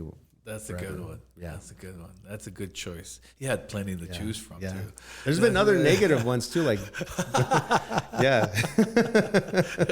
Probably a lot of those too. There's right? been like some negative ones, but I'll share one real quick, a negative one. But it was a revelation about my negativity, not theirs. Because I'm human, right? Like I'm a human being. So early in my career, like the lesson with this one was like somebody came in and like they didn't look like they could do this thing by the house. So like I treated them well, you know, with respect and everything. But in my mind, I was like, it's a no-go. This is a waste of time. Not going to go anywhere with this. And then to my surprise, but again, I'm human. This is internal thinking, not how I treated this person. Right. But I'm human and I have human thoughts. Correct. And then to my surprise, we get to like verifying stuff, and the guy had more money than I did. So it was a really humbling lesson. Like, don't judge a book by its cover, dummy. Like, and I'm really glad I didn't act on the thought, but it was like my internal talk. Yeah. Was like, oh dang, like yeah. Like don't ever count anybody out. Right. You know? Yeah, that's good. I thought you were going to go to like a person that did show appreciation and the negative there. Oh, because I had that, man. I had during the short sale era. Yeah. A house at Lemon Valley, $45,000. I negotiated with the bank a year and a half. My paycheck was $850. Oh man. Yeah. They got to stay in that house about a total of 2 years, not making a single payment. It's pretty sweet. Right? Yeah. And then I got them out of the debt. Forgiven. And then the son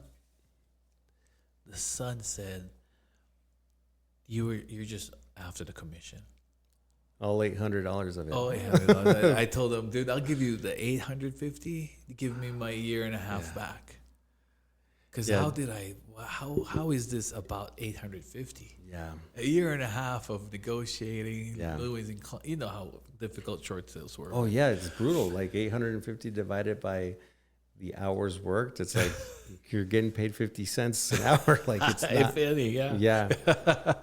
But you bring up something really interesting, and I think this is like, if anybody listening is like a business person, how like we have to not take things personal, because I think sometimes when I ask myself, like when I've received a negative response from somebody on something that I know I didn't do wrong, like that's also revealing a lot about that person, what they're dealing like with. what they're dealing with.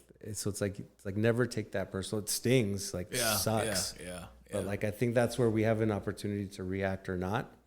And I believe if we can, as hard as it may be, if we can stay the high road and not react, like in the long term, they will have clarity and realize like, damn, they were wrong. Yeah. You know? Jorge didn't deserve that. Didn't deserve that. Yeah. There's probably a lot of that. Oh, there is. Yeah. There is. Yeah. Have you seen your heritage help you connect with clients others might overlook? Yeah. So I'll tell you this, like early in my career, I wanted to be balanced.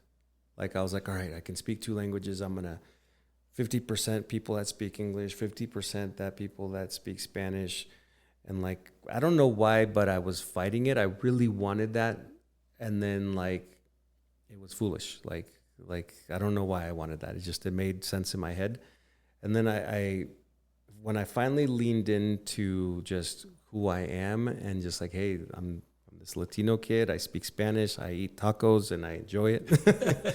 You know, things got a lot easier, but I think that's also part of like, when you embraced it. When I embraced it, exactly. Cause I think that's also like being in my early 20s in business and not really knowing like, because when I was doing the coaching, like there was not a lot of me's. So I'm hearing all these things that people are doing and they're like, oh yeah, you got to talk to them about, investment banking. And I'm like, well, my people don't really got money. So how do I talk to them about investment banking? You know what I mean? So like, we don't even do banking. Yeah, exactly. So there was like a little void there because there was not a lot of us. But I think once, as you mature and then you get more comfortable in your own skin, because I think that's what it comes down to. I agree. Then you reach this point where you're like, okay, this is who I am, and you can take it or you can leave it. And I'll tell you this I think, I don't know exactly when, but I finally adopted this attitude, which is with or without you. Like, I'm gonna win with or without you. And then there's people we meet and I'm like, I want to win with you, but if it's not with you, it's okay. And I think that's just being comfortable in your own skin. And it took me a while to reach that, There's a maturity there. There's just a maturity thing. And then once like I adopted that mentality and then leaned into who I am and my heritage and just being proud of like what we represent, it almost became kind of like, I took it on as a responsibility. Like, I need to make sure that the world here in Reno, Nevada sees that there's Latinos that can do big things too. I like it. I like it. Yeah. I like it. And but then I took it a little too far and then did something stupid. I was like, I'm gonna buy a Range Rover and it's gonna be brand new. And I was like, hey, it worked, man. Come on. I did it, but I was like, worst financial decision ever. That's a big jump from the Escort. The Ford Taurus. The Ford Taurus. Yeah. No, that's good. Yeah, but I think it's okay to be proud of who you are and what your heritage is. Like, make your family name proud, and you can make your people proud too. Yeah, and I was telling you earlier before we started recording that what took me to really push the A Minorities Report somehow platform is I saw one of your the Spanish video. Yeah, it was all Spanish, and you're just like, if you can't understand it, this is not what you're probably saying. That's your problem, not mine. Learn Spanish. Yeah. And I'm like, dang, man, Jorge is bringing it to the Spanish level. Let's go. Yeah, well, and you know what? I feel like this is like the challenge with like social media platforms. Like, I think sometimes we're a little afraid to just choose a side. Yeah, it's okay. Like, not everybody's gonna agree with you, and if they don't agree with you, why do you want to work with them? For what reason? Like, just so you could be miserable but get paid? Like, that's not fun. Like, let's just find your tribe. Yeah. You know? I agree. My mentor, John Carrera, said that in my early years. She goes, "You want to work with people who likes you too, and you want to work with people you like. You know, because you have that freedom in this business." That's what she said. And it's so true. It is.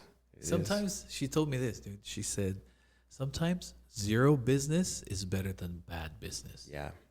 She said, "You're right," because like if they're not thankful, and then now they're just bashing your name, and you're like, well, that wasn't worth it. correct. You did everything that you can, and still you're the bad guy, right? Yeah. Anyway. Yeah. Well, that's good, man. Those are all great stories that you shared there. What makes someone trust you with one of the most important decisions of their life? What do you think? I think there's several things. One, I think I'm willing to meet people where they are, and what I mean by that, like, is I will never act above or below, even if there is a difference economically. Nice. You know, like, I think in order to gain trust, we got to meet people where they are, and create an environment where there's no shame, like no shame, and I believe I've done a really good job of that, because in very vulnerable moments, I've had past clients reach out to me, like, and what I mean by vulnerable moments, I'm talking like, okay, we overextended and got in debt. We're getting a divorce. Like, those are really vulnerable moments, and there comes a lot of shame and embarrassment with it. And yet I've built this ability for them to reach back out and say, hey, I need help. Correct. Jorge, Correct. And that, like, to me, like, I'm thankful for that, because like, I'm willing to meet you where you are. There's not going to be judgment, because like, any of us can make any mistake at any given time. Right. And I think when people see that your intentions are just helping you solve the problem, no other noise matters. I think that opens up like a trust. Nice. A trust, you know, because like, I want to be able to raise my hand when I need help too. And I'm just thankful that some people will allow us to be that for them. They saw you as the guy. Yeah. Open up and absolutely. Yeah. And I think also because I'm willing to share, like some of the stuff that I've shared, like even that mental talk, that's like not something I'm proud of, but I think in order to earn trust, you have to be willing to share loss and win. Yeah, right. You know, like, I agree. If you share loss and win in your own personal life, I think it just makes you more relatable, more real. Yeah. You know? Yeah, they've said that. And I hesitated in one of my solo episodes. And I held off on releasing that. And Mikey was just like, dude, I think it's okay, you know? I mean, and then he starts running down my losses, because I mentioned my losses there. Yeah.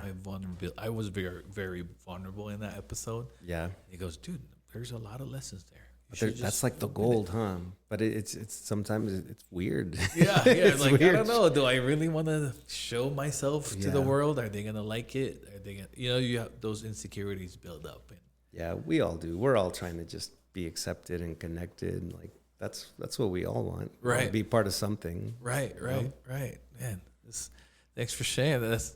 So we're gonna we're almost done, Jorge. Sorry. All good. It's this still is fun. good. Now, married to Nadia, dad of 4 children.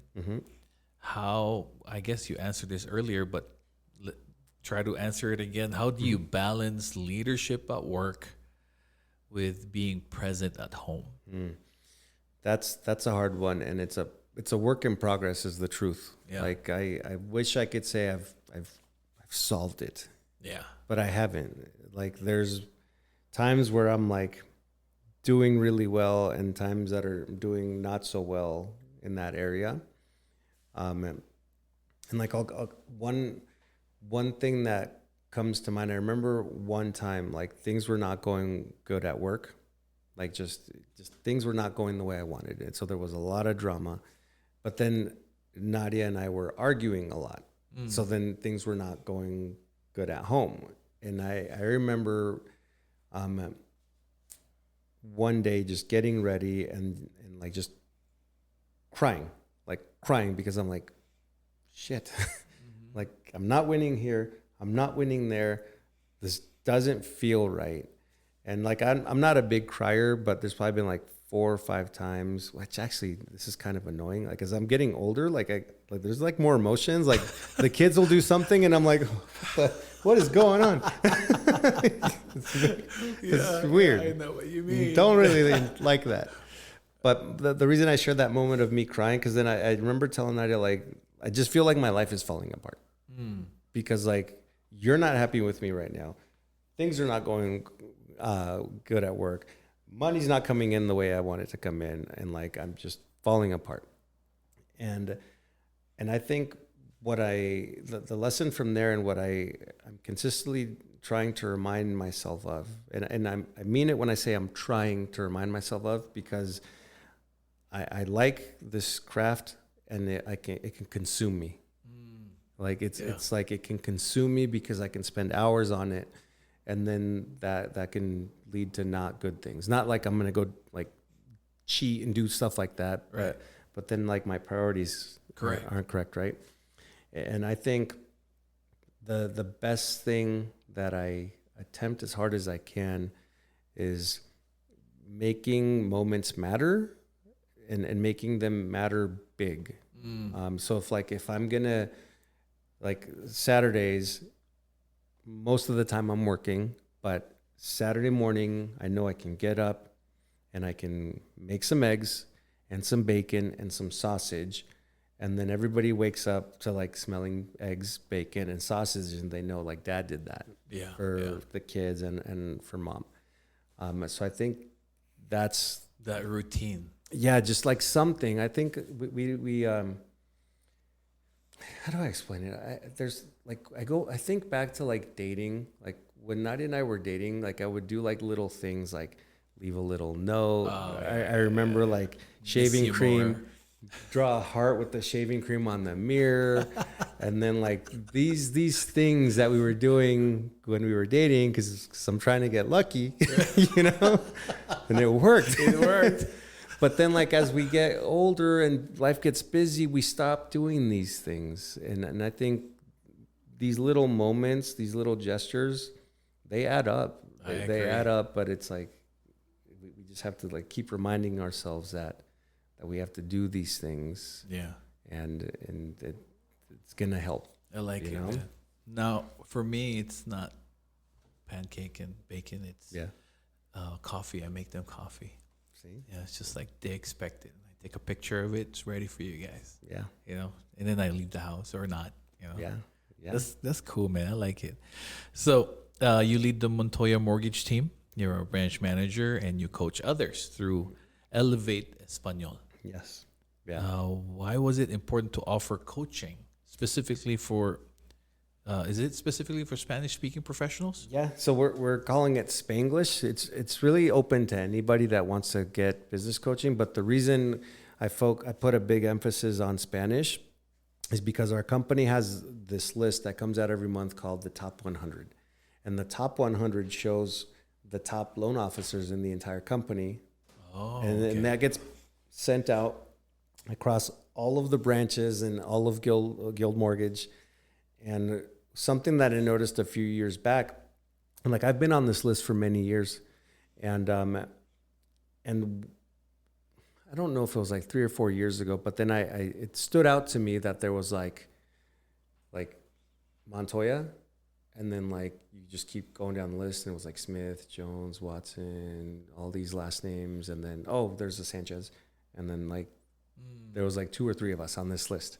So then I was like, that's weird. Like, there's not a lot of Latinos, you know? So then, like, that, I kind of ignored that feeling and just kept doing my thing, kept seeing the list. And then finally, I want to say, like, this is 2.5 years ago.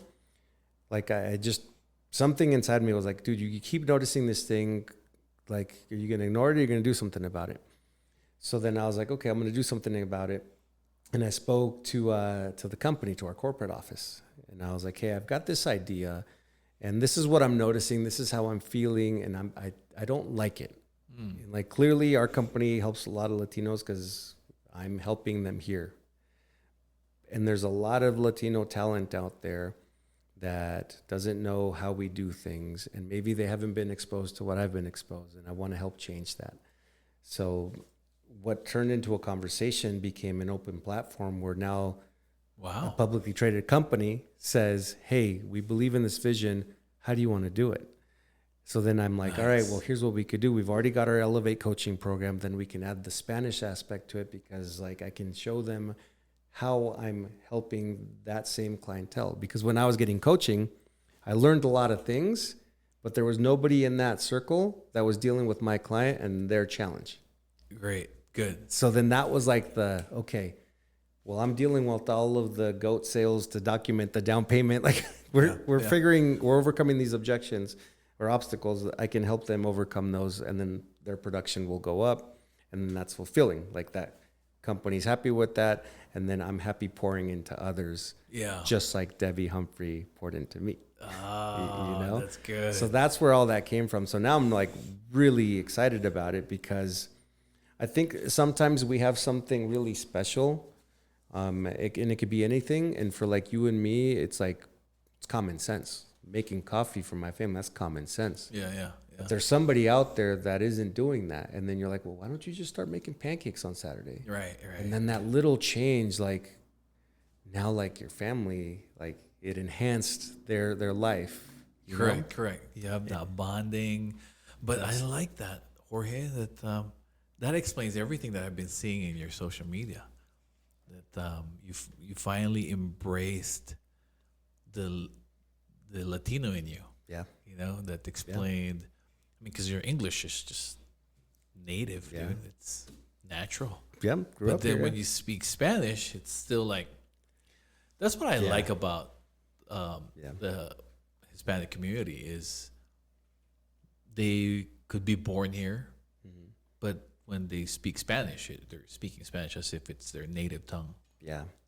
Regardless, you know. I think in my community, I think that's kind of where we've failed. You know, even with my children, they try not to speak my language, my native tongue. Sure. I don't know if that's my fault. Well, I think probably most of us that are immigrants, like we're trying like to protect the culture and like keep the language and like because I'll admit, like at home I speak English to the kids. Yeah. But then Nadia speaks to them in Spanish. Oh, nice. And she's always like, talk to them in Spanish, and I'm like, oh yeah.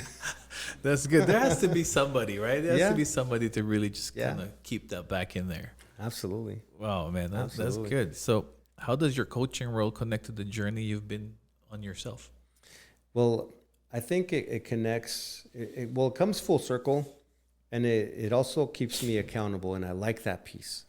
It keeps me accountable because nowadays with technology, which I embrace technology, there's no faking it.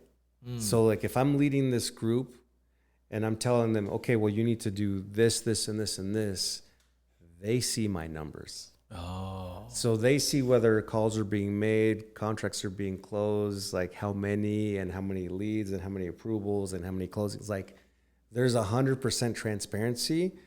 And I like that because it keeps me like, if I'm asking them to do these things and then I'm not delivering, then I'm going to feel like a fraud. Oh, yeah. And so then that prevents me from feeling like a fraud because I know that they can see the numbers.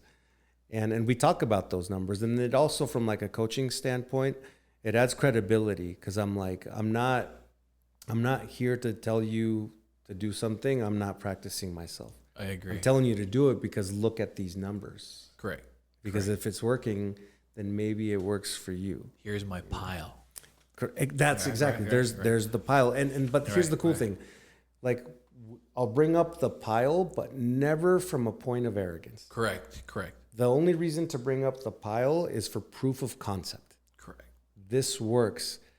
The question now becomes, are you willing to take the actions to make this work? Correct. And I think sometimes the frustrating part is that sometimes people will say they want a thing because it's the right thing to say, but it's not really what they want. And that's okay because like in the coaching group that I was a part of, and I thrived in that environment because that group was like psycho.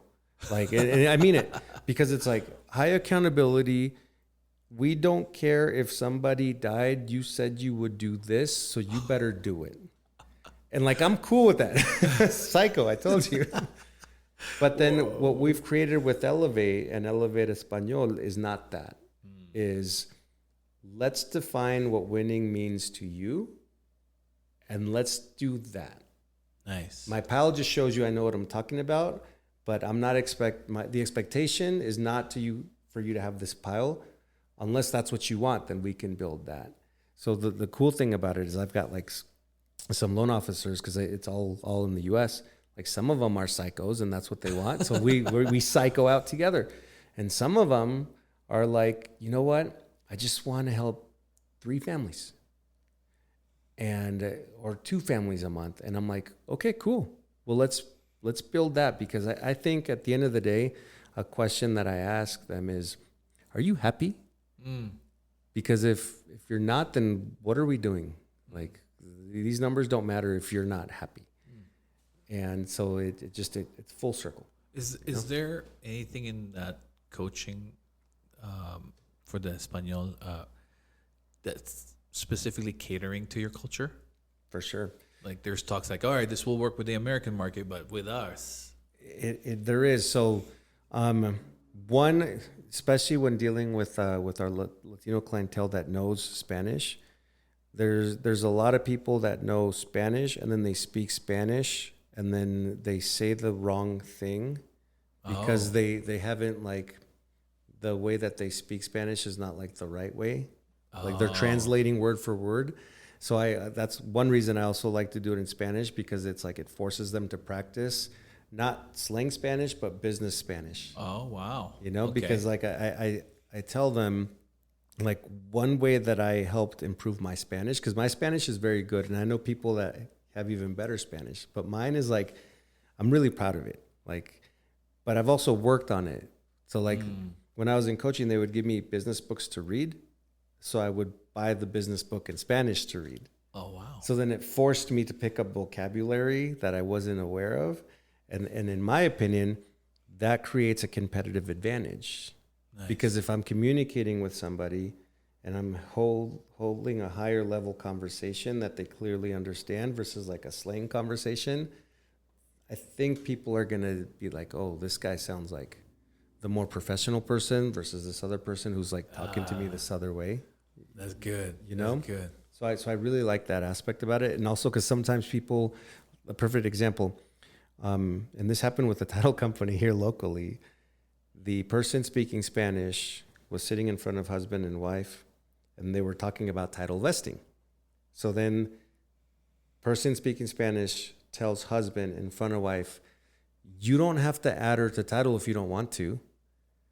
And then I get a angry call from wife. Jorge, why did you use this company? Because I think it was like a refi they were doing. They're so disrespectful. Like, how dare they say my husband should not add me? But that's not what they were trying to say.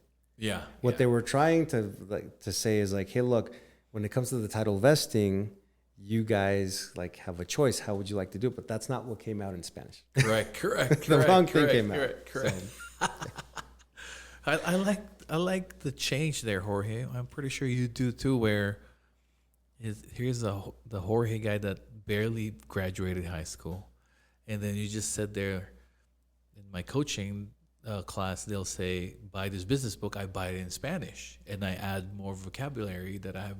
So you embrace learning, for your advantage. Yeah. Well, it helps me. It helps the people I serve. Yeah. That's great, man. When your kids grow up and look at what you've built, what do you want them to remember most?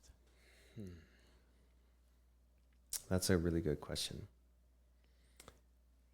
What I want them to remember most is, I think, a couple of things. One, the man was fearless. Like, wrong or right, like, he made his decision. Win or lose, he made his decision. And then the second thing is, like, he gave us his best. Like he literally gave us everything he could.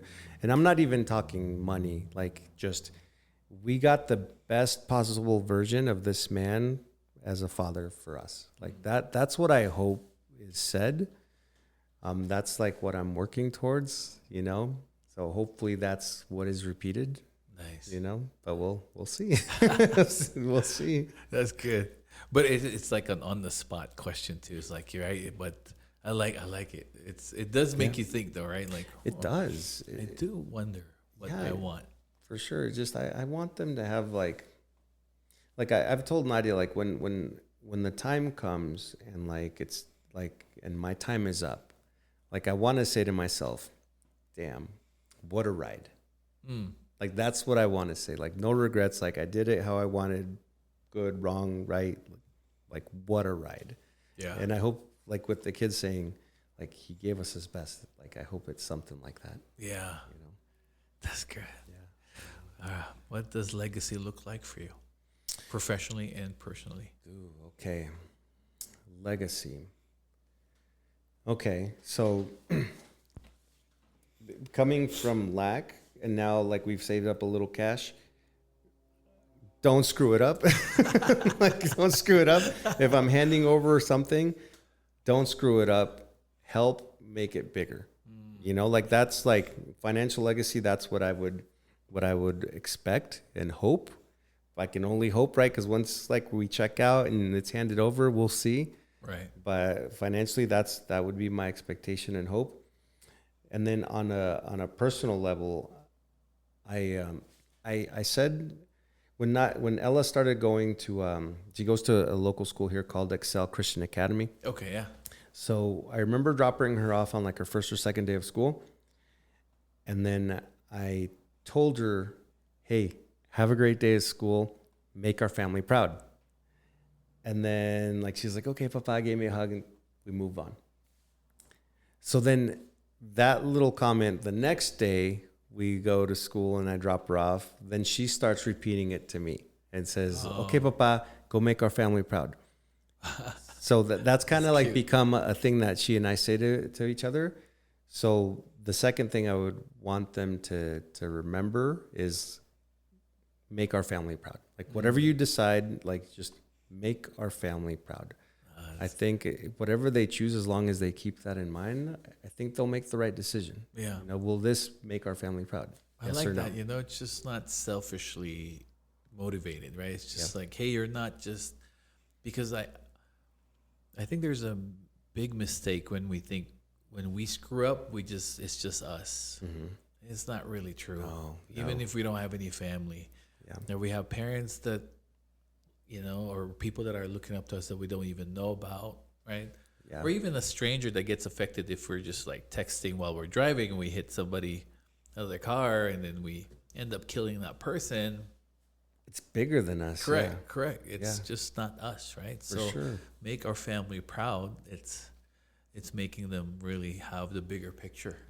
I like it, Jorge. Yeah. Well, if you think about, especially like even us doing this podcast, people are watching. You just don't know who. Yeah. And like you are, I think we have a bigger influence than we realize.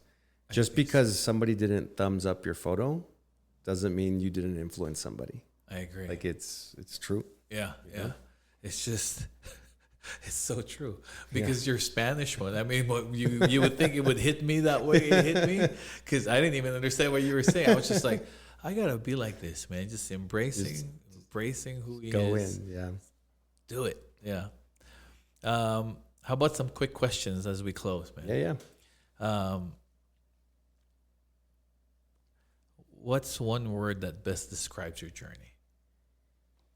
Flawed. Flawed. Interesting. I think I'm imperfectly perfect. I like and my journey has been imperfectly perfect because it was like the way it was supposed to be, you know? Yeah. I like it.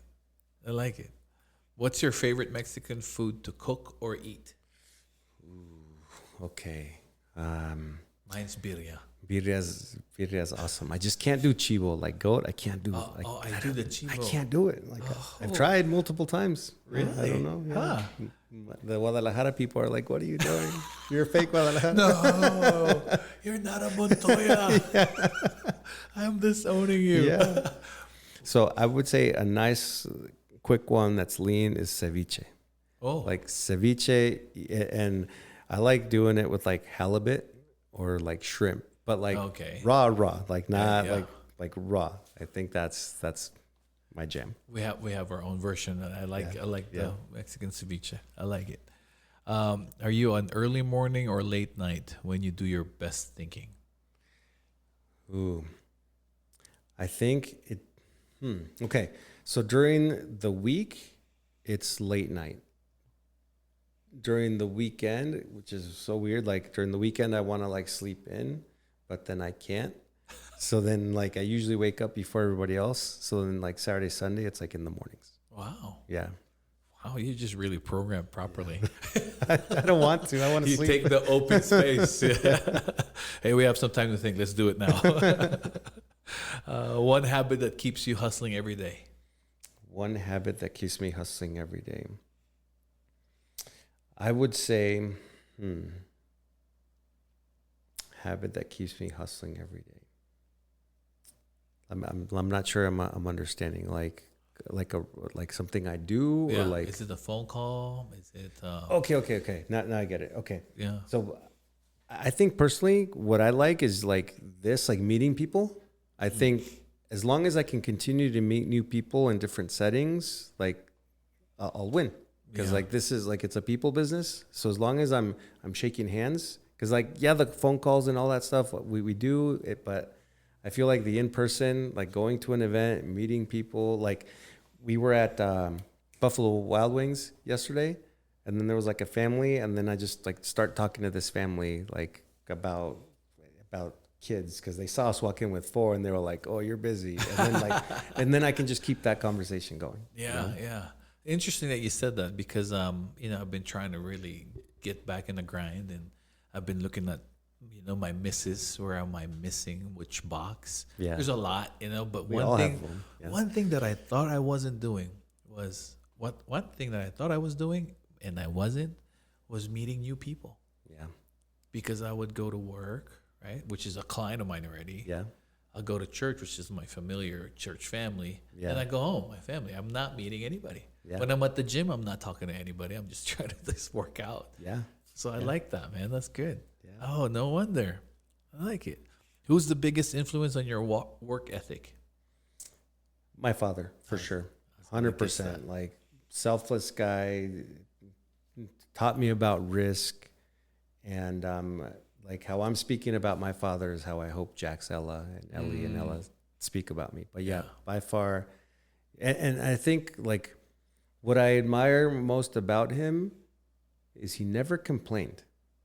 Like he didn't complain that like, he just never complained. He just did. Because even like when we were like going through the immigration process to get our work permit, like he would figure stuff out. Like, okay, I don't have any money, but now I'm going to go to the jewelry store and I'm going to take that out on credit. And then I'm going to take it to the pawn shop because the pawn shop will give me cash, and then I'll figure out how to pay that back. Oh, wow. And then that's how we paid for immigration stuff. Oh, wow. So then like, and I think that connects really well with me with like coaching, because it's like, I've seen struggle and you can't call 2 people. I have a hard time accepting that information. Oh, you see what I'm saying? Yeah. So, but dude, for sure him. Your dad's a genius, huh? Yeah, he just figured it out. Like, just figured it out. Never complained. Charge your own credit, put on pawn. Pay that later. Do not recommend, right? But it's like, that's what he had to do. That's what he had to do. That's amazing. That's the first time I've heard that. Yeah. That's a hustle right there. That's a hustle. That's what he had to do. Wow. That's really impressive. Yeah. How's your relationship with him? This is not part of the quick question. With my father? Yeah. Okay. So my father is not a man of many words. So like when we can, I feel like if I don't speak to him all year, but then I speak to him a year later, we pick up very easily. We pick up very easily. So I would say it's a very good relationship. My only I guess challenge would be is I don't get a lot of him, and a lot of it is just because of just life. Like I'm trying to be present for my kids, and I'm not making a lot of time, Right. you know, Right. but yeah, for sure him. That's good. Yeah. That's good. I like it. I think so. I was gonna guess it's your dad. Favorite family tradition that you're passing on to your kids? Okay, well, this was my favorite until everybody told me they don't like it. Deep fried turkey Thanksgiving. Oh, that's good. I think so, and everybody led me to believe they liked it until they don't like it no more. But this Thanksgiving, I'm making that turkey, and if they don't want it, they don't gotta eat it. Just make a little. You could throw it at my. Throw it my way, Jorge. Deep fried turkey. Yeah, let's deep go. fried turkey. It's really good. That's good. I love Thanksgiving too. Me too. I prefer that over Christmas. Oh. And the reason I say that is because Thanksgiving, there's no exchange of anything. It's just an exchange of time and moments with people that want to exchange time and moments. Correct. And their presence with you, right? Right. Exactly. Yeah, I like it. Christmas, there's a gifting, and it's that's stressful. yeah. I don't. And this is weird, but I'd rather be the gifter than the giftee. Oh. I don't know why. It feels weird to. It's biblical Yeah. too, man. Yeah. Hey. Yeah. Christianity's showing up. That's awesome. What's one thing people would be surprised to know about you? You're a break dancer? No, terrible dancer. I got the dad step. Only got one. That's it. Side to side. I have this. Yeah. See, same. That's a dad step. Surprised to know about me. Let me think. Well, maybe it's not a surprise anymore because I post about it, but like fighting brings me peace.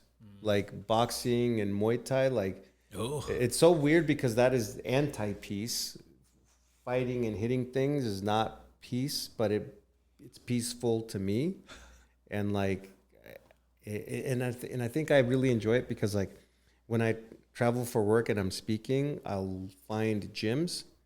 And I've ended up training with professional fighters. Really? It's just pretty neat because it's these people, these humans are really dangerous and they don't act like it. Wow. It's so cool. I'm dang, you could hurt a lot of people, but they try to not show they know it, what right? they can do. They don't need to show it. Yeah. You know? Yeah. Oh. Yeah. Nice. Guys, I can see that. I would think that you're a fighter looking at you. It's just it just tells me that. So I a few years back, I bought a Versace robe, and it looks like a fighter's robe. So occasionally I'll wear it to Tahoe, and you see people kind of do the, this guy's a fighter. Who's that, man? What weight division is he? The super dad weight division. On the red corner. What's your go-to motivational song or artist in your car before you hit the office? Oh man, I don't even know if I should share this one because it depends. If it's Britney Spears, just don't say it. Okay. There is one. But okay, so there's depending on the mood, there's some Tupac in there. There's this is why we get along. Okay, so one of the ones that I really like is Ambitions of a Rider. How does that song go? I can't deny it. I'm a straight rider. You don't want to with me. That just puts me in the right headspace. It pumps me up. If you want your playlist to be scrutinized, send it to Mikey. He gives you feedback. Yeah. I like that song. The Britney Spears is when you lose a deal, right? Yeah. Well, okay. I did it. So Nadia got us tickets to a Britney Spears show many years ago. So which was pretty impressive. Okay. But then she's got this one song that goes, "You want a Maserati? You want a hot body? You better work." And I was like, I like that. You gotta work. Okay, you gotta add on playlist. Oh boy. If you could give your teenage self one piece of advice, what would it be? Okay. Look for Nadia. Look, yeah, sooner, sooner, for sure. I would say go bigger. Like whatever you think is big isn't. Go bigger. Wow. Like go bigger, more risk, sooner. Because like when I look at like my career trajectory, there was probably like 6 years of just like really slow improvement, and then the coaching like went right. Wow. So I would have said to myself like go bigger, faster. Like risk it faster. The faster you lose, the better. Wow. You know, like the more you'll learn. I like it, Jorge. That's amazing. Okay, good. What's your dream vacation spot when you finally get a break? I know it's Vegas is your favorite go-to on the weekend. The resort life and yeah. massage and food and shows. The Sphere, amazing. Dude, but you were in a different country the last time. Forgot. So we went to Nevis, and that place is awesome, but dream place that I want to go is Thailand. And here's how I would want to do it. I would want to be in Thailand for 1 month. And the reason I want to be in Thailand is for 1 month is because they have a gym called Tiger Gym, which is a Muay Thai gym. Oh. And I would love to just immerse myself, because like Muay Thai over there in Thailand is like there's like ceremonies. It's like high respect, high integrity. It's like a big cultural thing. And because I enjoy it, like I would love to like immerse myself in that lifestyle and just live, like just be a student of whatever they tell me to do. Like, you're like Batman, bro. Yeah. That's cool. I like that. So that would be a dream. Like I would love to do that. Oh, yeah. And Tiger Gym, because I had researched this. I was going to do this before the world changed. And then, the world changed. But they in Tiger Gym, they have like houses that you can rent. So like people will go and rent these houses. So I was like, oh, we can move in there for like a month and go train and then, live this lifestyle. So that'd be cool. This guy is a psycho. Psycho. Did you hear?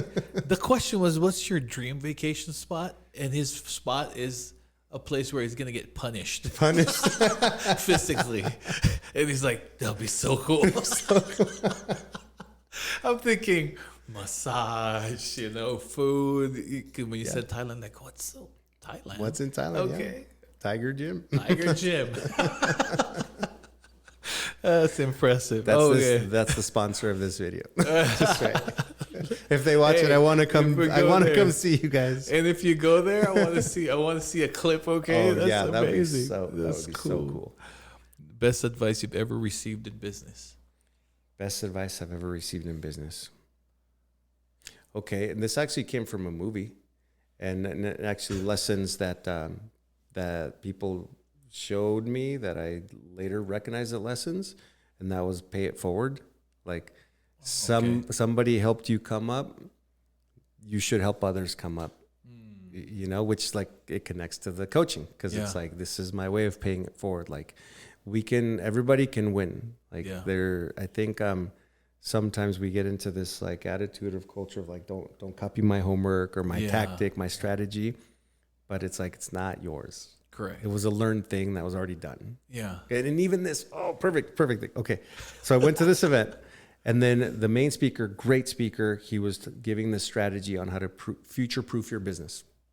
And he's like, you got to do this. You got to find 10 relationships that you're going to invest in for the next 10 years. And there's going to be a set of rules in the relationship. And then the first rule he said was, the first rule is no scorecard rule, which means like, you give your best to the relationship, and we're talking business. You give your best to the relationship, they give the best to the relationship, and there's no scorecard. Sometimes they bring more, sometimes you bring more, no scorecard. And then I was like I looked at the guy next to me, and I'm like, hey, are you like religious or like believe in God? And he's like, yeah, why? And I was like, that's what we're supposed to do. That's what we're told to do. And it's like, yeah. But now this like, better to very successful person is sharing God's message. He's just not crediting him. Yeah. It's just not quoting the verse. I was like, oh, interesting. Yeah. It's better to give than to receive, right? Yeah. Give. Yeah, that's good. when you said like gatekeeping there, Joanne Carrero, when she would teach me here and there. Yeah. She said, "I'll give you everything I know, Joe, because I know that you're not gonna do all of them, and even if you do, it doesn't mean that I'm not gonna be that it's gonna hurt me." Yeah. Right. And you said when you coach, it keeps you accountable, keeps you sharp, because now the competitive edge is like I gotta produce because these guys are watching. See the psycho part, yeah. Vacation spot. But I Tiger enjoy gym. that part. Like I like that. Like I'm okay with that. Yeah, You yeah. know? Dude, still vacation spot, Tiger Yeah, gym. Tiger Gym. You are. That's why you are who you are. Oh man, what's your favorite way to unwind after a long day? I think you answered that. The fighting part. Yeah. Like when I can, like I wish I could train more. I was training like 3 days a week, and right now like I'm training maybe like twice a month. Oh wow. Like I want to do more of it, but like the priorities change because I'm like, am I gonna, like the recent thing I said, am I gonna go train or am I gonna take back my moment of Ella riding her bike? Yeah. You know. But one thing I do like to do to unwind is I love documentaries. Like I really like documentaries, and like I like vegging out like that. Really? Occasionally, yeah. There's a Netflix show about fighting. The Fighter. The Fighter, yes. You see that one? I haven't seen that one. I've been on like That's this the docu. I've been on like this cartel like like I went into that rabbit hole. So I'm like going through all. Oh boy, that's a deep one. That's a deep one. Oh boy. What's a personal motto or phrase you live by? Ooh, okay. So this one is one that Nadia and I came up with together, and it was when everybody stopped talking to us for 3 years. Our saying to each other, and it still is it's you and me against the world. Like you and me against the world. Yeah. Yeah. It's like Romeo and Yeah. Juliet. Yeah. But we didn't die. Yeah. Which is a good It's thing. a very good thing. Oh boy. All right. This has been fun, man.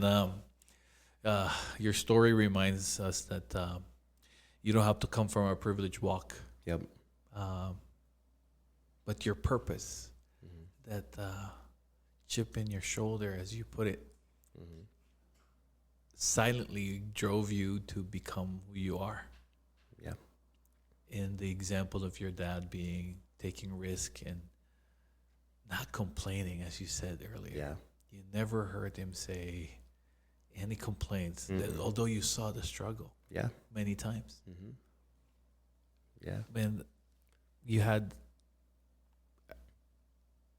had those to keep you consistent, and it kind of strengthened your heart. And then you met the love of your life, Nadia. Yeah. Which again was quite the challenge because there was two families that you kind of just, it's just you and me. Yeah. And then you found God, and He cleared your mind. Yeah. And then you saw the road that He was giving you, and you took on the challenges.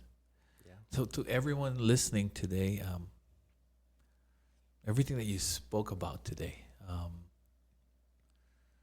about your quiet faith, and then the hard work of your parents, and then the risk that you also took, leaving a stable job, going on a straight commission, and then $2,500 a month Yeah. for 2 years, which you only had a budget for 6. Yeah. 6 months. Yeah. Yeah, man, you're bold. Your boldness to build something, man, it made you who you are right now. The success that you have, you deserve it, dude. You deserve it, Jorge. And Thank you. I think all the people that are in your coaching and in your team are blessed.